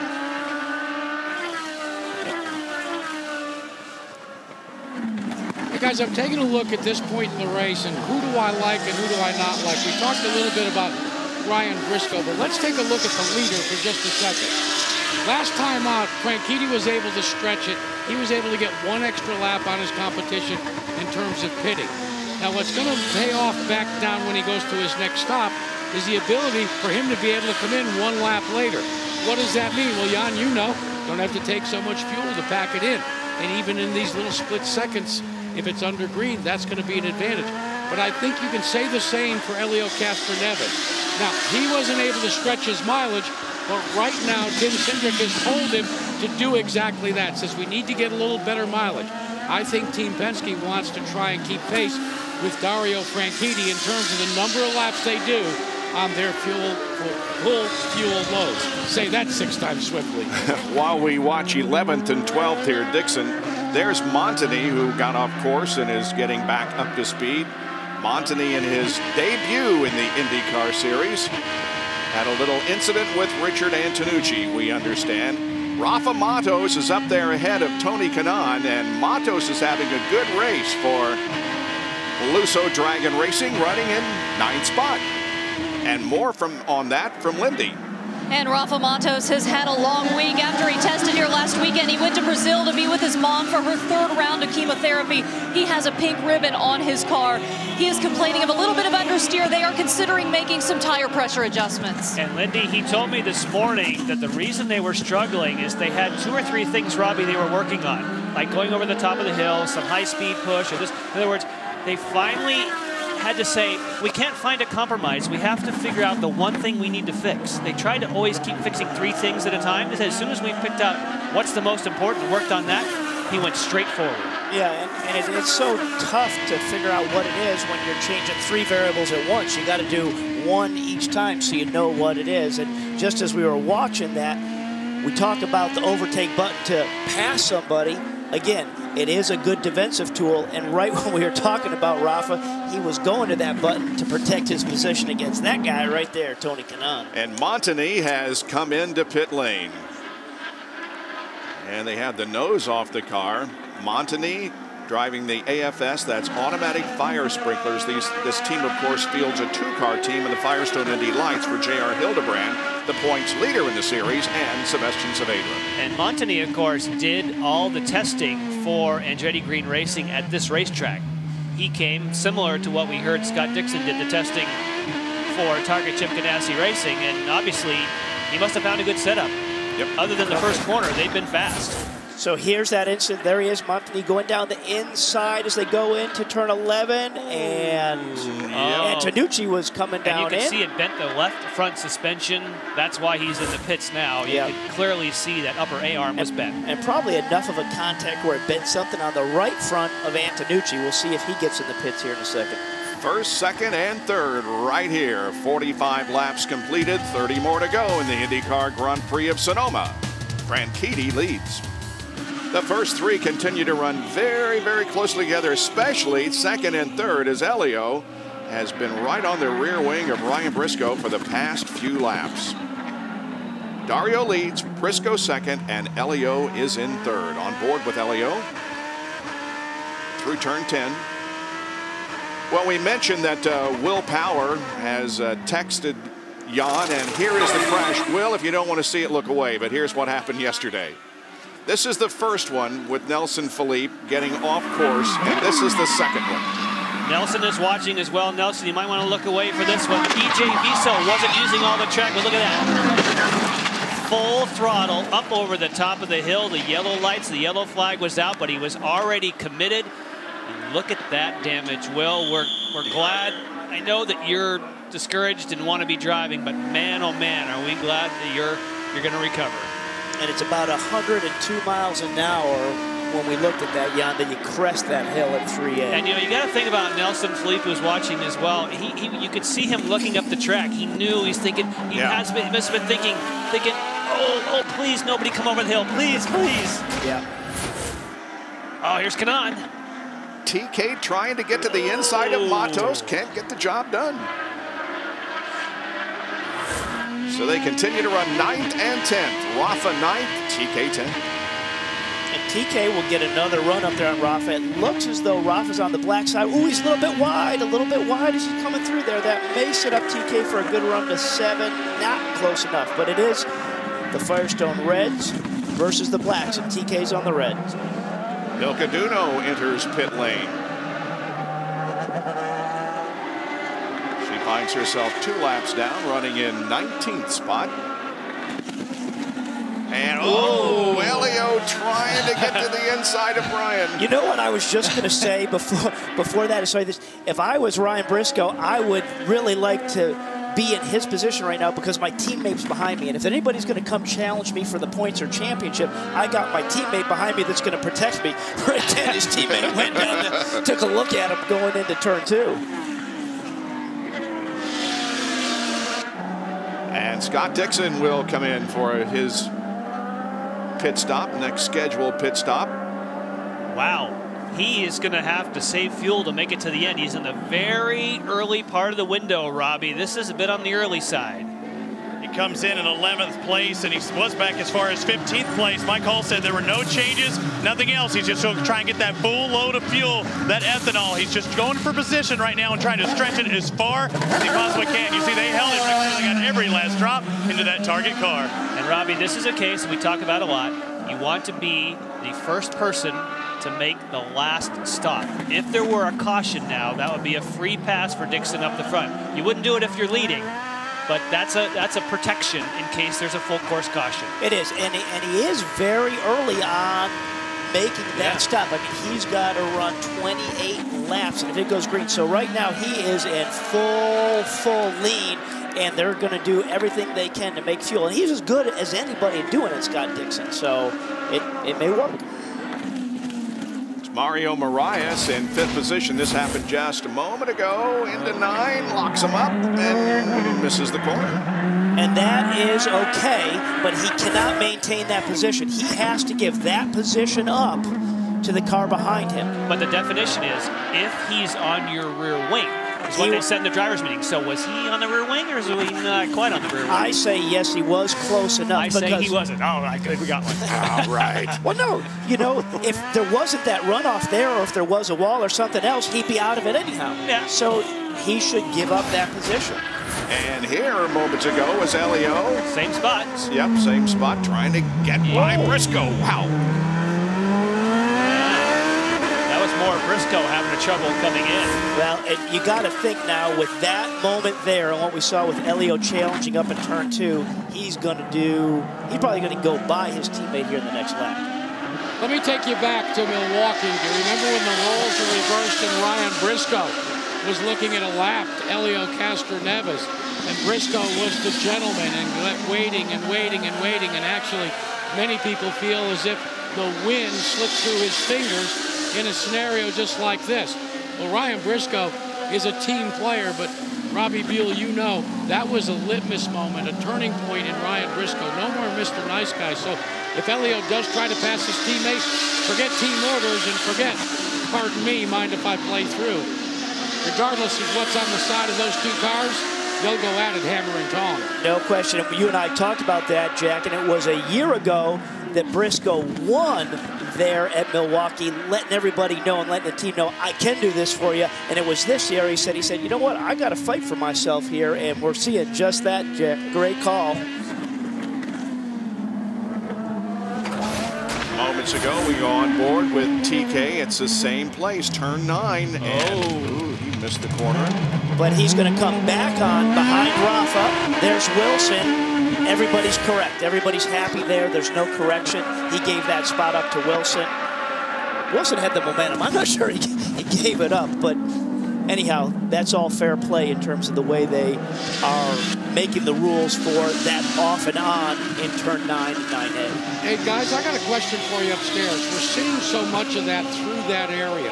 And at this point in the race, with just 25 laps to go, could it be a case that the brakes on these cars are getting a bit mushy? And then maybe they're not responding as we watch this battle between the 2-car Matos and Justin Wilson. Is there a little less pedal now? No question about it. I think that's just it.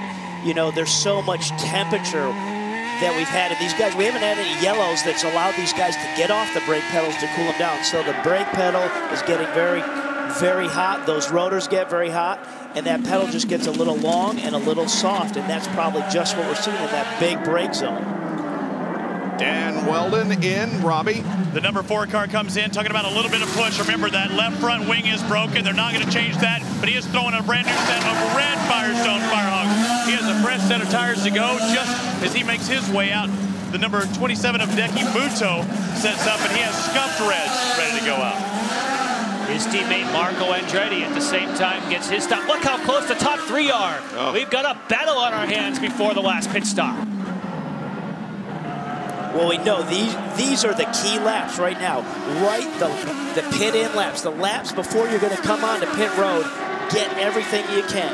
They were so close to Dario. I wonder if Dario had a bit of a moment because they were right on top of him.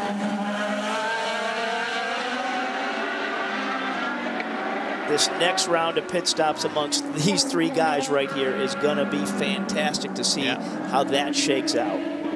And now the 27 makes his way up. The scuffed reds. Kim Green said that he was looking forward to those scuffed reds going on there. He thinks they're a lot faster. Again, making sure they have a full accompaniment of fuel. And they do that as he comes down in a little over 11.9 seconds. Lindy? Mario Moraes comes in. He gets no changes in red tires. As you know, he missed the last race when his father passed away. He is dedicated driving a great race today for his dad. So far, so good. Every other lap, they're telling him, Mario, stay smart and stay smooth. Well, he is with that. Did you see it was 11.9 seconds waiting on fuel there? For Muto? For yeah, Muto. It seemed like an eternity. It did. We were watching. It's like, come on, come on. Let's go, let's go. Rafa Matos goes back onto the course. But boy, this is Briscoe really had good a moment up front. into 9.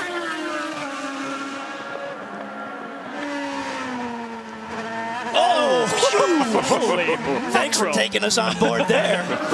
Gosh, we all went back in our seats. Okay, here's the first round of these top 3. Let's see how this shakes out. And he was the one who needed to save fuel, though, and he's yet the first to pit. I think you want to go longer. I think this plays to Dixon. Excuse me, Frank Keating. And evidently word was that that Elio Castroneves lost a little bit of time coming in, so he's hoping his pit crew can make up that differential.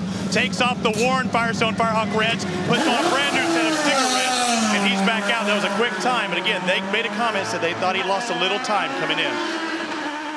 Well, yeah, because he had his teammate from him struggling in turn 9. You can't blame him for that one. He almost, look at that. Whoa. Mike Conway gets some fresh rubber and some ethanol and back on the course. When you go out on stickers, it's wild. And remember, sticker reds are about 1.5 seconds faster than your black tires when you're on sticker tires, so a huge gap. Scott Dixon back in 12th spot. Hasn't been a factor because he was involved in the first lap shunt. And he was the first of all these guys to make that round of pit stop, so he's already been in for service. Here's his issue in turn number 9. Same thing that we've seen. So that means that Weldon, Kanaan, Carpenter, Antonucci, Moraes, and Dixon have all had problems there in the last few laps. Yeah, it absolutely has to be something with, look at this, look at that, Kanaan! Oh, that was Kanaan on Castroneves as his teammates in. How about that shot? But the brake pedals are definitely getting soft on these guys right now, Dario no question about it. So Dario's done the extra lap that may make the difference. You can't do a faster stop than that. That was fantastic for your last one, but Dario's still out there at full speed. Briscoe needs to get after it right now. This is his out lap on cold tires. What can he do from here back to the start-finish line? Here's Kanaan going to the inside of Castroneves, the exact same place that he got together with Moraes. Airborne. That's the lap that he was trying to make hay to try and be sure that he caught up to his teammate. Yeah. And that's not going to help. And that was Wilson, who we were looking back at that all originally. Here it is again. Good run. Oh, but it took a long time to develop. It took a long time. And you know, Elio was giving him room. He knew he was coming. He tried everything he could. But Elio broke pretty late, too. Oh, he's got some damage. Little damage. You can see the smoke out of the right rear. Something is creating temperature there. Yeah, it's dragging on the tire. And here comes Dario. If he has a quick stop, he should be able to blow out in the lead. Unless Briscoe had just a huge outlap. Well.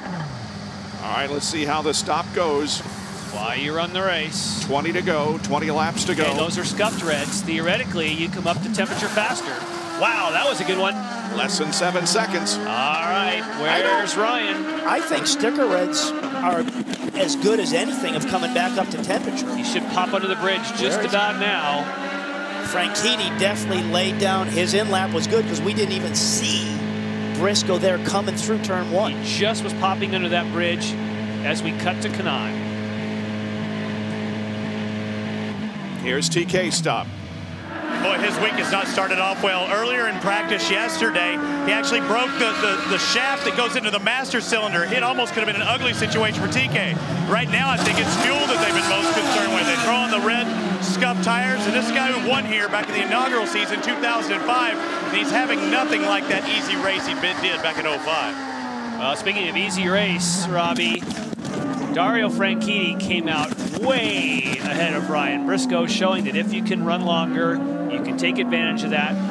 Amazing that Castro Neves is still going. That piece of bodywork that was rubbing must have rubbed itself off, but there is a definite large mark on his right rear tire. You can see it from there. Yeah, it looked like it was that right rear wheel ramp or kick up actually spun back and was just kind of putting a groove into that right rear. Kind of scary to punctures that tire though. That's, as I say, they got to keep an eye on that. Guys, when you watch Dario Franchitti and the advantage he has over Ryan Briscoe, you were all remarking about his in-lap. Remember, Franchitti has used judiciously the overtake button. Guess when he used it? On that last lap before he came onto pit road. He punched that button and got the spurt and surprised all of us, didn't he? He sure did. He made it work, Jack. No question about it. He opened up a little bit of a gap through that sequence. There, the number of overtakes remaining. What was about a second between first and third is now 6 seconds as Franchitti enjoys the advantage. This season, college football is on Versus. Saturday, September 12th, 3:30 Eastern, the Wyoming Cowboys host #2 Texas Longhorns. And Saturday, September 19th at 7 o'clock Eastern, the Florida State Seminoles head to Provo to take on the BYU Cougars. College football is on Versus. And so are the final 3 races of the 2009 INDYCAR season. Will be next Saturday night at Chicagoland Speedway, Joliet, Illinois. Then they go to Motegi, Japan, and the championship finale, of course, is at Homestead, Miami Speedway.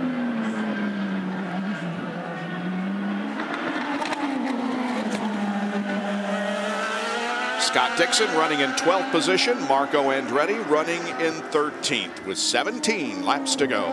Scott Dixon still has to ride around very carefully, even to make it to the end. Of course, Tony Kanaan was involved in that contact with Castro Neves. Look at that smoke and the piece fly off the back of Castro Neves, and Kanaan blew by and went into the pits. Castro Neves continued, and nice job by Justin Wilson just picking up a spot. He's Guys, up to let's 8. remember, we talked about Justin Wilson electing to go to the back to get rid of the black tires as quickly as possible. Why? Because he's the only driver, as we alluded to, that had 3 sets of sticker Firestone alternates, those red tires. He is now on a set of stickers. Everybody else is on a set of scuffs, and he is starting to carve his way to the front by using that advantage. Speaking of carving, here comes Hideki Muto, who certainly knows that Castro Neves is somewhat wounded. He'll be able to see that right rear tire has a bit of a mark on it. Still there. Amazing that thing held pressure. And I've been watching Hideki. I mean, the last 3 laps, he kept closing and closing on Elio, and right now he's there. So now is the time for Hideki to keep pushing right on to Elio. That's where you can see the little change in the profile, kind of the mark down the tire, just like this. And you can see where that flip is flapping up and down. The support underneath that is what has broken and put that groove that Jan kind of circled around there in that right rear. Take a look at how Justin Wilson got around Dan Weldon. This is the carousel, turn 6, sweeping downhill. Big elevation change there, about 80 feet.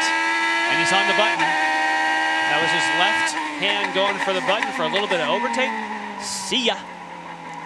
You know, we say, oh, you know, Justin Wilson had a tough time in qualifying, which he did, but you can always pass. Wow. Yeah, Muto's moved to 3rd. And he's gone. And there was a piece of debris in turn number 1. Yep. I wonder with 15 laps to go if they would want to go get that piece of debris. Yeah, let's just keep it a local yellow if they're going to do it. Here's the pass by Hideki into turn 9. Big braking. And excuse me. That all counts. That all counts. Playing through. Thank you. Yeah, good heads up by Elio to give him a little bit of a break. There it is. Elio says, "Oh, I'm coming in." No, I'm not. Keep fighting. No, I tell you. What are you doing? Get going. Excitement. Go ahead, Jack. Sorry. Yeah, one of the things that Hideki Muto has done with his team with Kim Green, they knew in the middle part of the race that they were going to be a little bit slow. Why? Because they wanted to make fuel. They wanted to stretch things. They are now in an enviable position. And boy, you can see, look at that debris right in the center. The car streaked by on the high side of it. But getting back to the Muto situation, he can go full rich the rest of the way. Muto has been able to use that to his advantage in other road course races. He has certainly picked up his game. And now all of a sudden, he's feeling blood in the water as he tries to better his third position and maybe get by Briscoe before this thing is over. Now, Jack, before we go any further, and we want to get to this, of course, before the race is over, what was your reaction to that thing that was around your neck in the pre-race? Now, there's only one person that is more afraid of snakes than you, and that would be me. So how really was it? Do you know what catatonia looks like when you're catatonic? I would rather, well, I'm speechless. All I've been thinking about since that happened is I've had nightmares, and I just have to figure out a way to get even with DJV, so that was not fair. And he goes, "Oh, well, kiss the snake." Yeah, right. That's when I wanted to put it right in his kisser. It's been quite a weekend here on Versus. Yesterday, you heard Robbie Buell say that the taller you are, the more stupid your feet are. So it's just further from your brain to your feet. Yeah. And so I'm shorter than you. So me at 6'3", I would be a lot more stupid than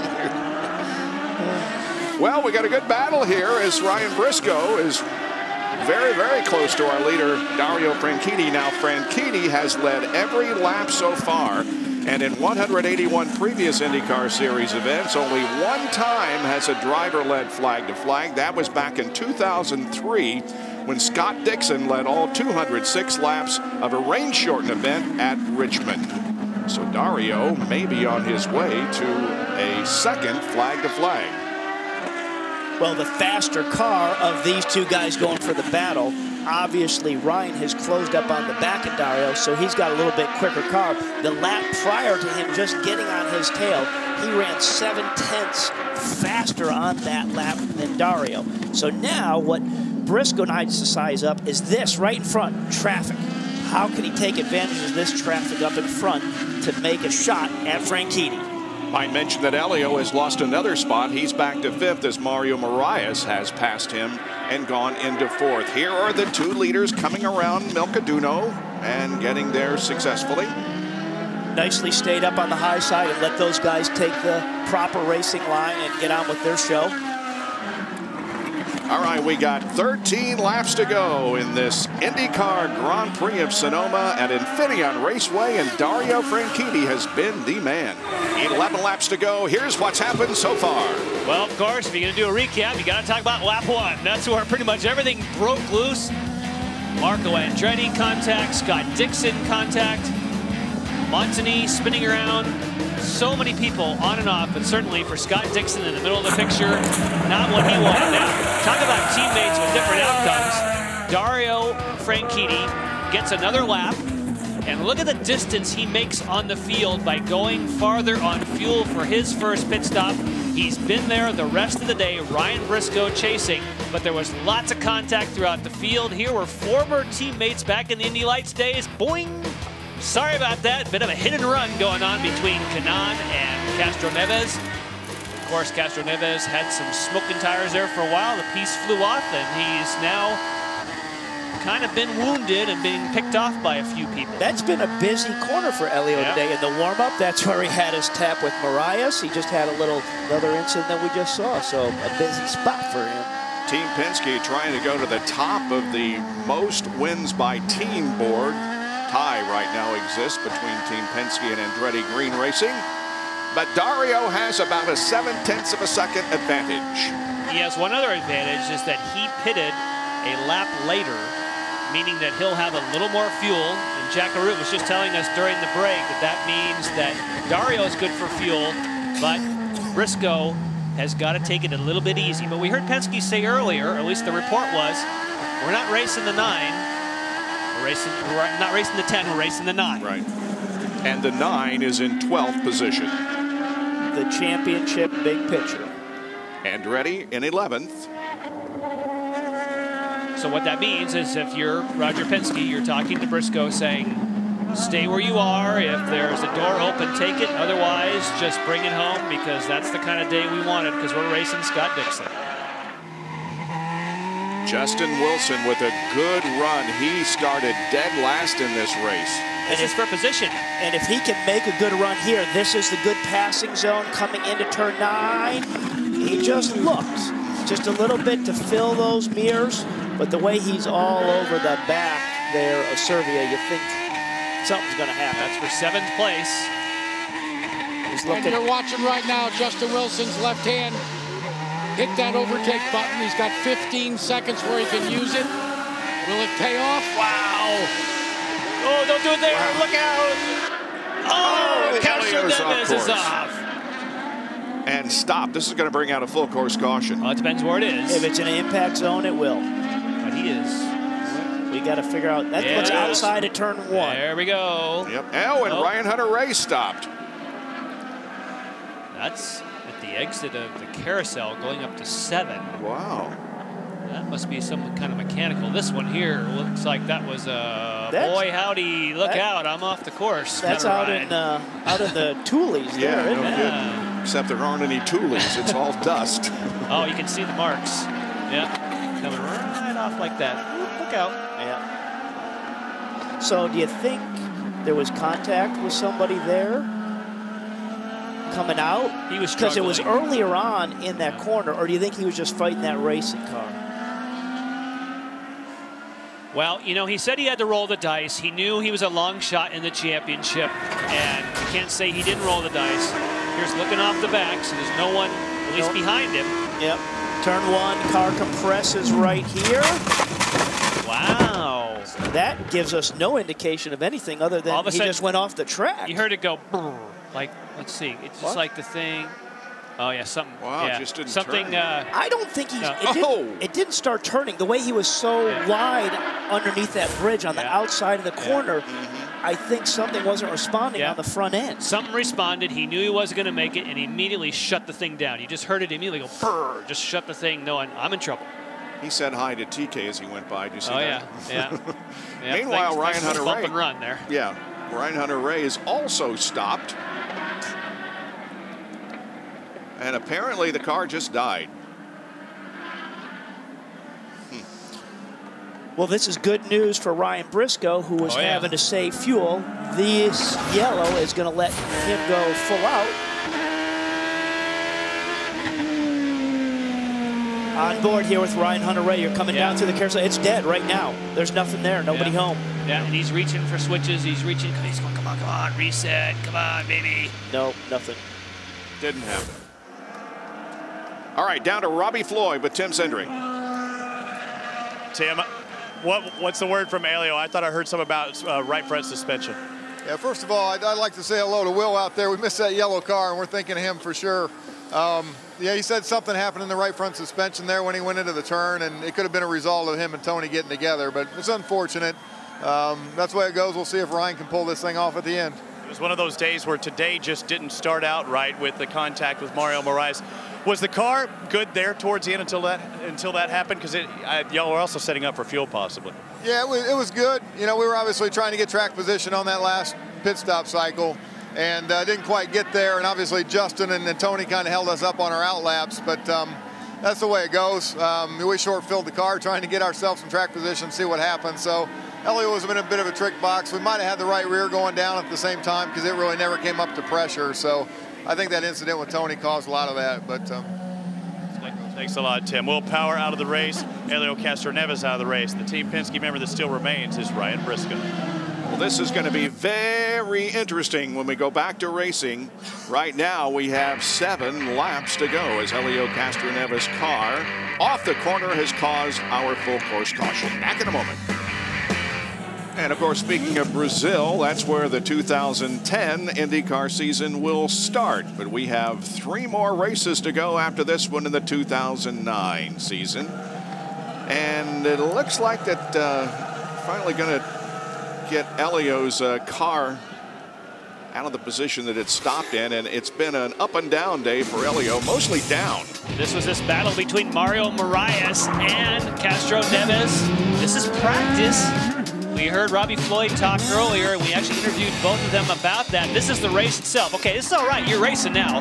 Tony Kanaan comes in, almost exactly the same spot. Tim Cindric thinks that's where some of the damage had happened, and here is when the suspension apparently let go, and he flies up, and this thing is totally beached. Kind of want to sneeze after you see that shot, don't you, with all the dust, Jack? Guys, let's take a look at some strategy. I like Franchitti and the opportunity he has to win this race, but you know I really like? I like Justin Wilson. I like what Dale Coyne, Bill Pappas, and that company has done. He told me last night, Dale Coyne said, I had a real sleepless night trying to figure out what to do. They rolled the dice, and with this yellow flag and the bunch up that takes place, watch for Justin Wilson on the next couple of laps to try and make some hay. Can he get a podium finish out of what turned out starting yesterday to be a bad weekend? I tend to think he could get 4th, and with a little bit of luck, he might get 3rd before this thing's over. It depends on your definition of making hay, because we certainly saw Castroneves' version of that. But I think, Robbie, you and I were just saying, Hideki Muto, followed by Mario Moraes, followed by Conway Servia, and now, as Jack was saying, Justin Wilson. That group right in there, they don't care about the championship. I think that's going to be a barn burner. It is. Oh, we used to say at home, Grandma, put your teeth in your pocketbook. It's about to get wild. Well, speaking of wild finishes, I'll make a bit of a transition there. Marco Andretti, remember in his very first Indianapolis 500, the battle he had with Sam Hornish Jr.? It's a subject of our centennial look here at the Indianapolis Motor Speedway.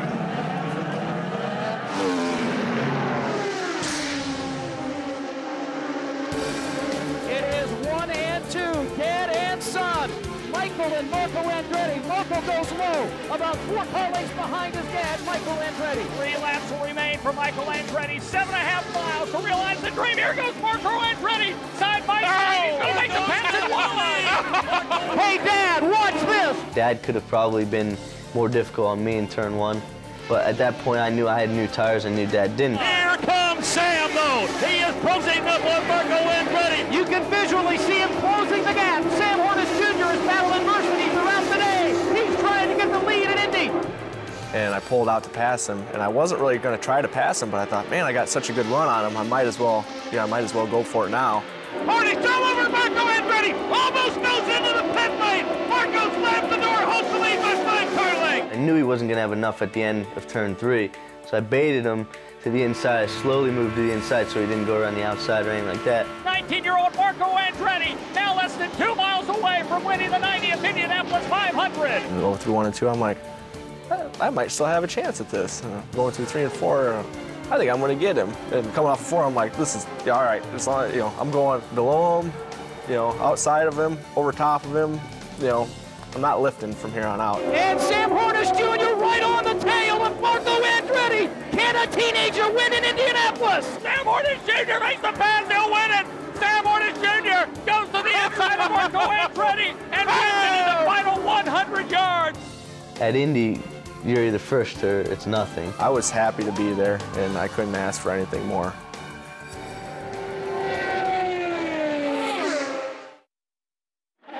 Certainly do remember that race, don't we? And by the way, the finish last night doesn't reflect it, but our buddy Sam Hornish Jr. had a good run at Bristol. Well, we're getting ready for the restart of this race. 5 laps to go. Franchitti, Briscoe, Muto, Moraes, and Conway are the top 5. And here we go. Dario leads him off the corner, ready for the Apex Brazil Experience Our Energy restart, and let's see what happens. Wilson's on it already. And everybody's going to that overtake button right now. Justin Wilson couldn't make up any ground there. That's Oriol Serbia right ahead of him or beside him, whichever the case might be. And what Oriol Serbia did, guys, to hold off Justin Wilson, hit the OT. They gave him just what he needed. But Justin on those reds, look at that. Here he comes.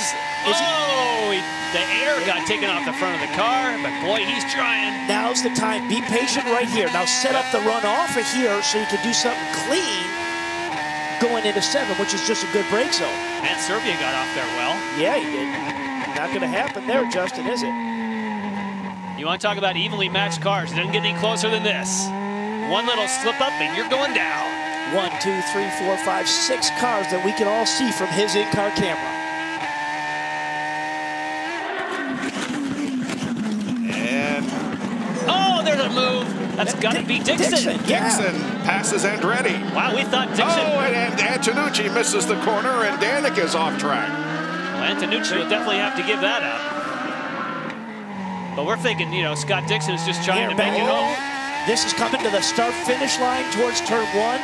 Dornbos right there in front of Wilson. Mari Marias is working on Conway at the same time. Less than 3 to go. This is money time. Wilson has to take advantage of those red tires now. Needs to get by Dornbos to even get close to Marias. He's trying.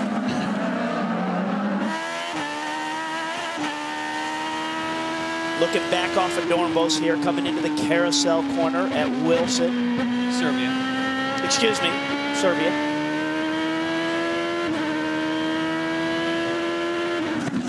Oh, here comes Muto. Whoa! Look at Conway. Conway takes the position. Conway moves to 3rd. Wow. I got bad news for you, though, Robbie. Mike Conway is down to one final push of the overtake button. He used him up to do that. He doesn't need no stick and overtake. He's got the position, and here comes Marias. It does not matter what's behind me. I just think about what's in front of me, and I go. I don't need it. I'm out of here. Muto slips back to 5th. Muto was my man, too. I was pumping him up there early Here on. comes Wilson to the inside. Yes. Oh, he's in trouble. Oh, and He's still got it lit up. Yeah. We had drifting yesterday, now we got it today. He just had rear bias lockup coming in there, but he kept it fired up and went. Now he's behind Rafa. This is great. This is great. We don't see this type of stuff. There's TK and Scott Dixon right behind Justin. Listen at this. Okay, here's where it all begins as they head to 11.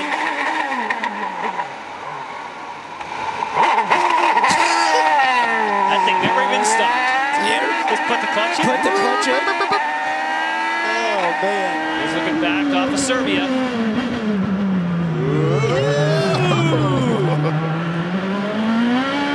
Really lost a few spots. Yeah, a little bit of just rear lockup. Put the clutch in. Yeah. Stopped it. Hey, after that, if I can pull that off, I can go after. I can try this again.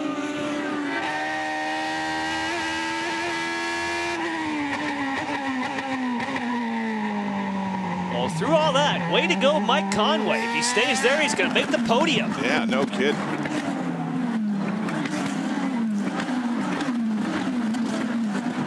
Matos.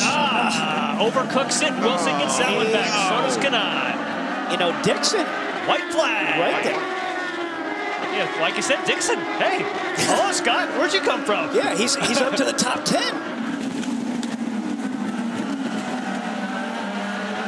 And we now have our first 2 drivers that are out of overtake. Andretti and Mike Conway used it up that last lap. Dixon trying to fight off Marco Andretti's challenge here in the late going.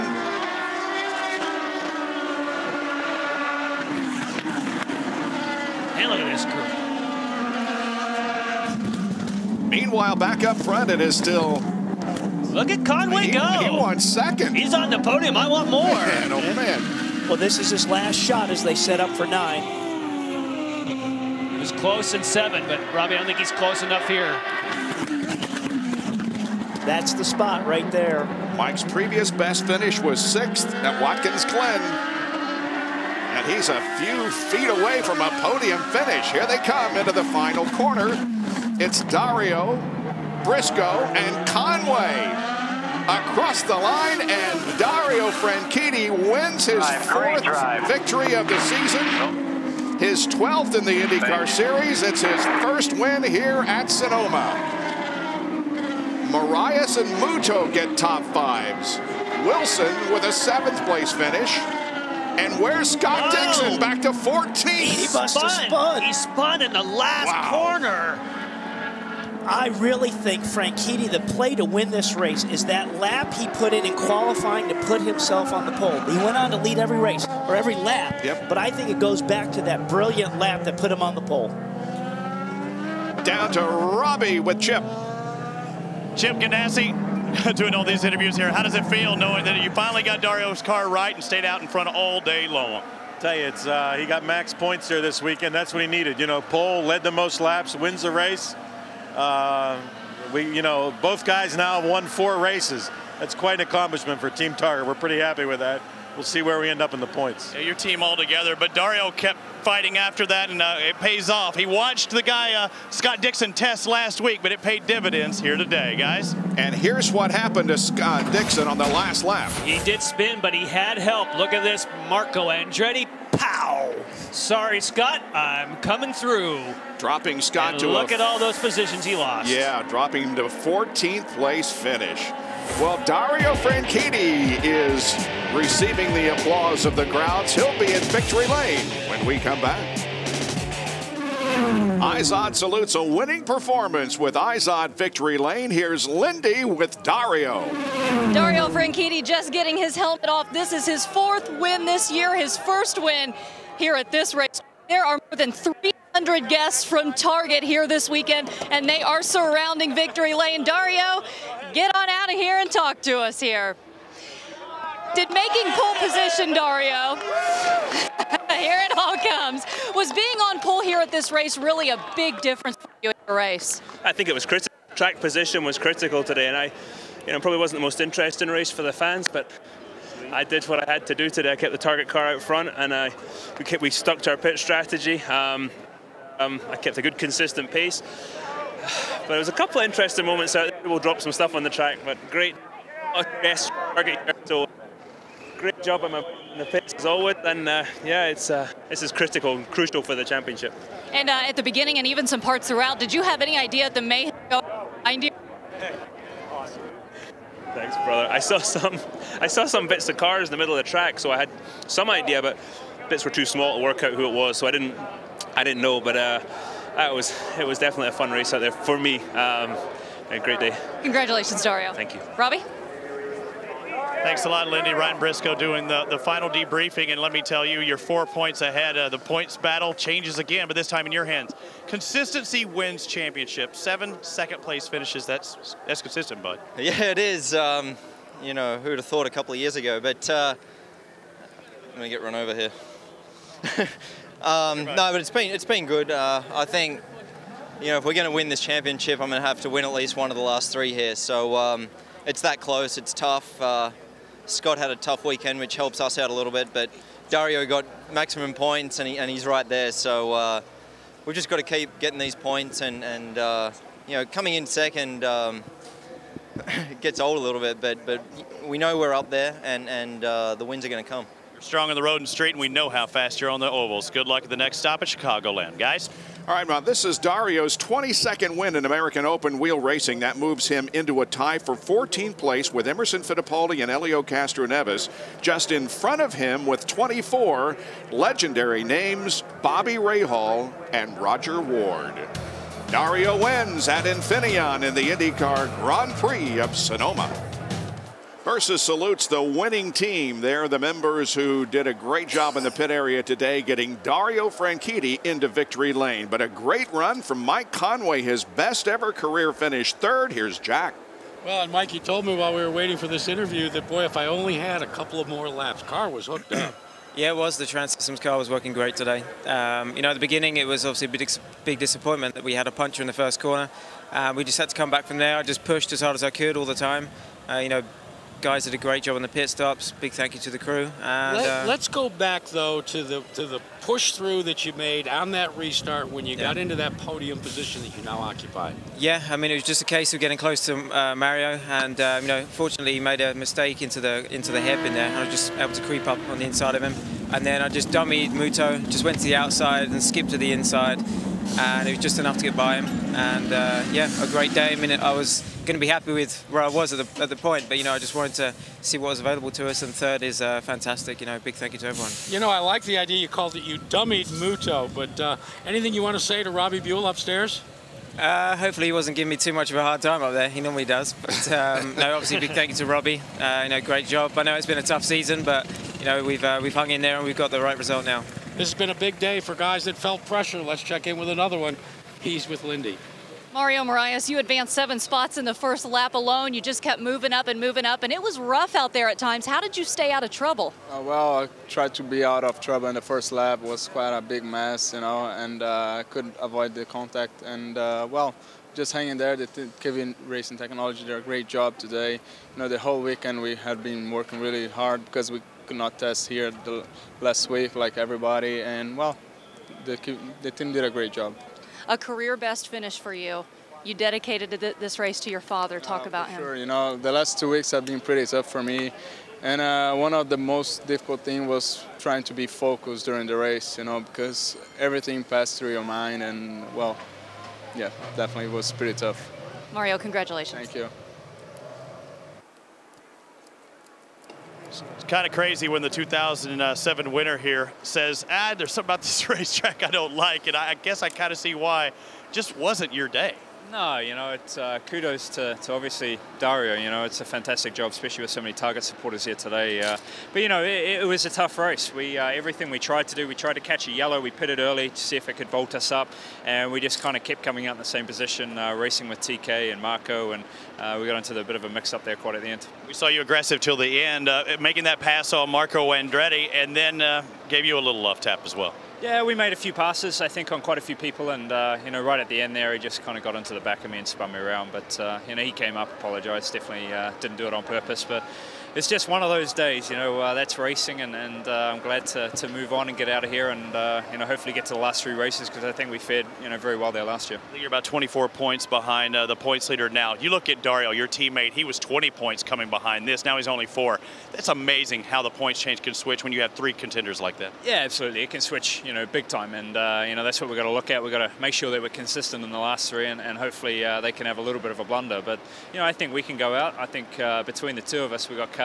You know, the Target team can definitely win all those last 3 races. So, you know, that's the attitude. We've got to go out there and try and dominate, and hopefully wind up with another championship. Thanks a lot, Scotty. Look forward to seeing you next week at Chicagoland. Our Firestone pit performers, that honor goes to the Ryan Briscoe team, spending a minute 8.206 seconds total time on pit lane. Dario Franchitti continues to celebrate in victory lane. And now we are just 3 races away from crowning the champion for 2009. Here are the point standings. Only the top 4 are still mathematically eligible for the championship. Everyone from Danica on down have been eliminated, and there could be a change here because there may be some point adjustment to Scott Dixon because of that incident there on the last lap with Marco Andretti. But Scott came into the race 19 ahead, and right now he's 21 behind. Lindy Thaxton is with Justin Wilson. Justin, the race is almost over. You spin and you keep it rolling. Are you nervous at that point?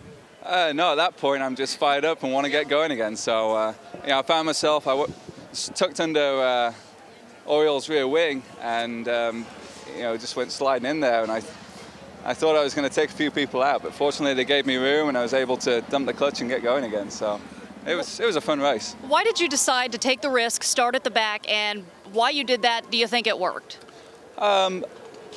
We felt that was our best chance of making something happen. You know, in hindsight, everybody fell off in those first couple of laps, and you know, maybe we should have, you know, done a more traditional race. But this way, we were able to run flat out and just see what the car had. So You know, maybe if we'd started in our usual spot, we'd been a bit closer to all the action and got taken out with everybody else. So it's, we decided we went this route, we had to stick to it and make it work. And you know, I think in the circumstances, going from 22nd to 7th is not a bad day, and I was happy with the Z-Line's car. Justin Wilson, thank you. Thank you. Jack?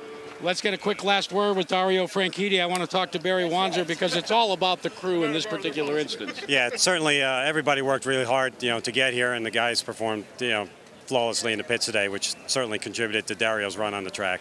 Dario, it all started for you yesterday, an off-track excursion, but then you saved the best for last. Yeah, absolutely. We knew the target car was good enough to get the job done. The off-track thing didn't really hurt us too much, and that set us up for the win today. Hey, more to come, guys. It's all about the points now. Yeah, best career finish for Conway and Marias. Hideki equals his best finish on a road course, and Oriol Servia earns his 5th IndyCar Series top 10 on a road course in 8 road course starts. And we might mention also this is the first podium finish for Dreyer and Reinbold since Ryan Briscoe finished 3rd at Watkins Glen in 2006. All in all, a great day of racing with Dario Franchitti ending up in victory lane. Well, track and field competition coming up next. Stay tuned for the IAAF World Championships. Join us Saturday night at 9 o'clock Eastern for the Peak Antifreeze and Motor Oil Indy 300 from Chicagoland Speedway. You folks in the Chicagoland area, come and see us. You can find IZOD at your local Macy's. For more information on IndyCar, log on to Versus.com. Congratulations to Dario. For Jan, Robbie, Jack, Robbie, and Lindy, I'm Bob Jenkins. See you next Saturday night at Chicagoland.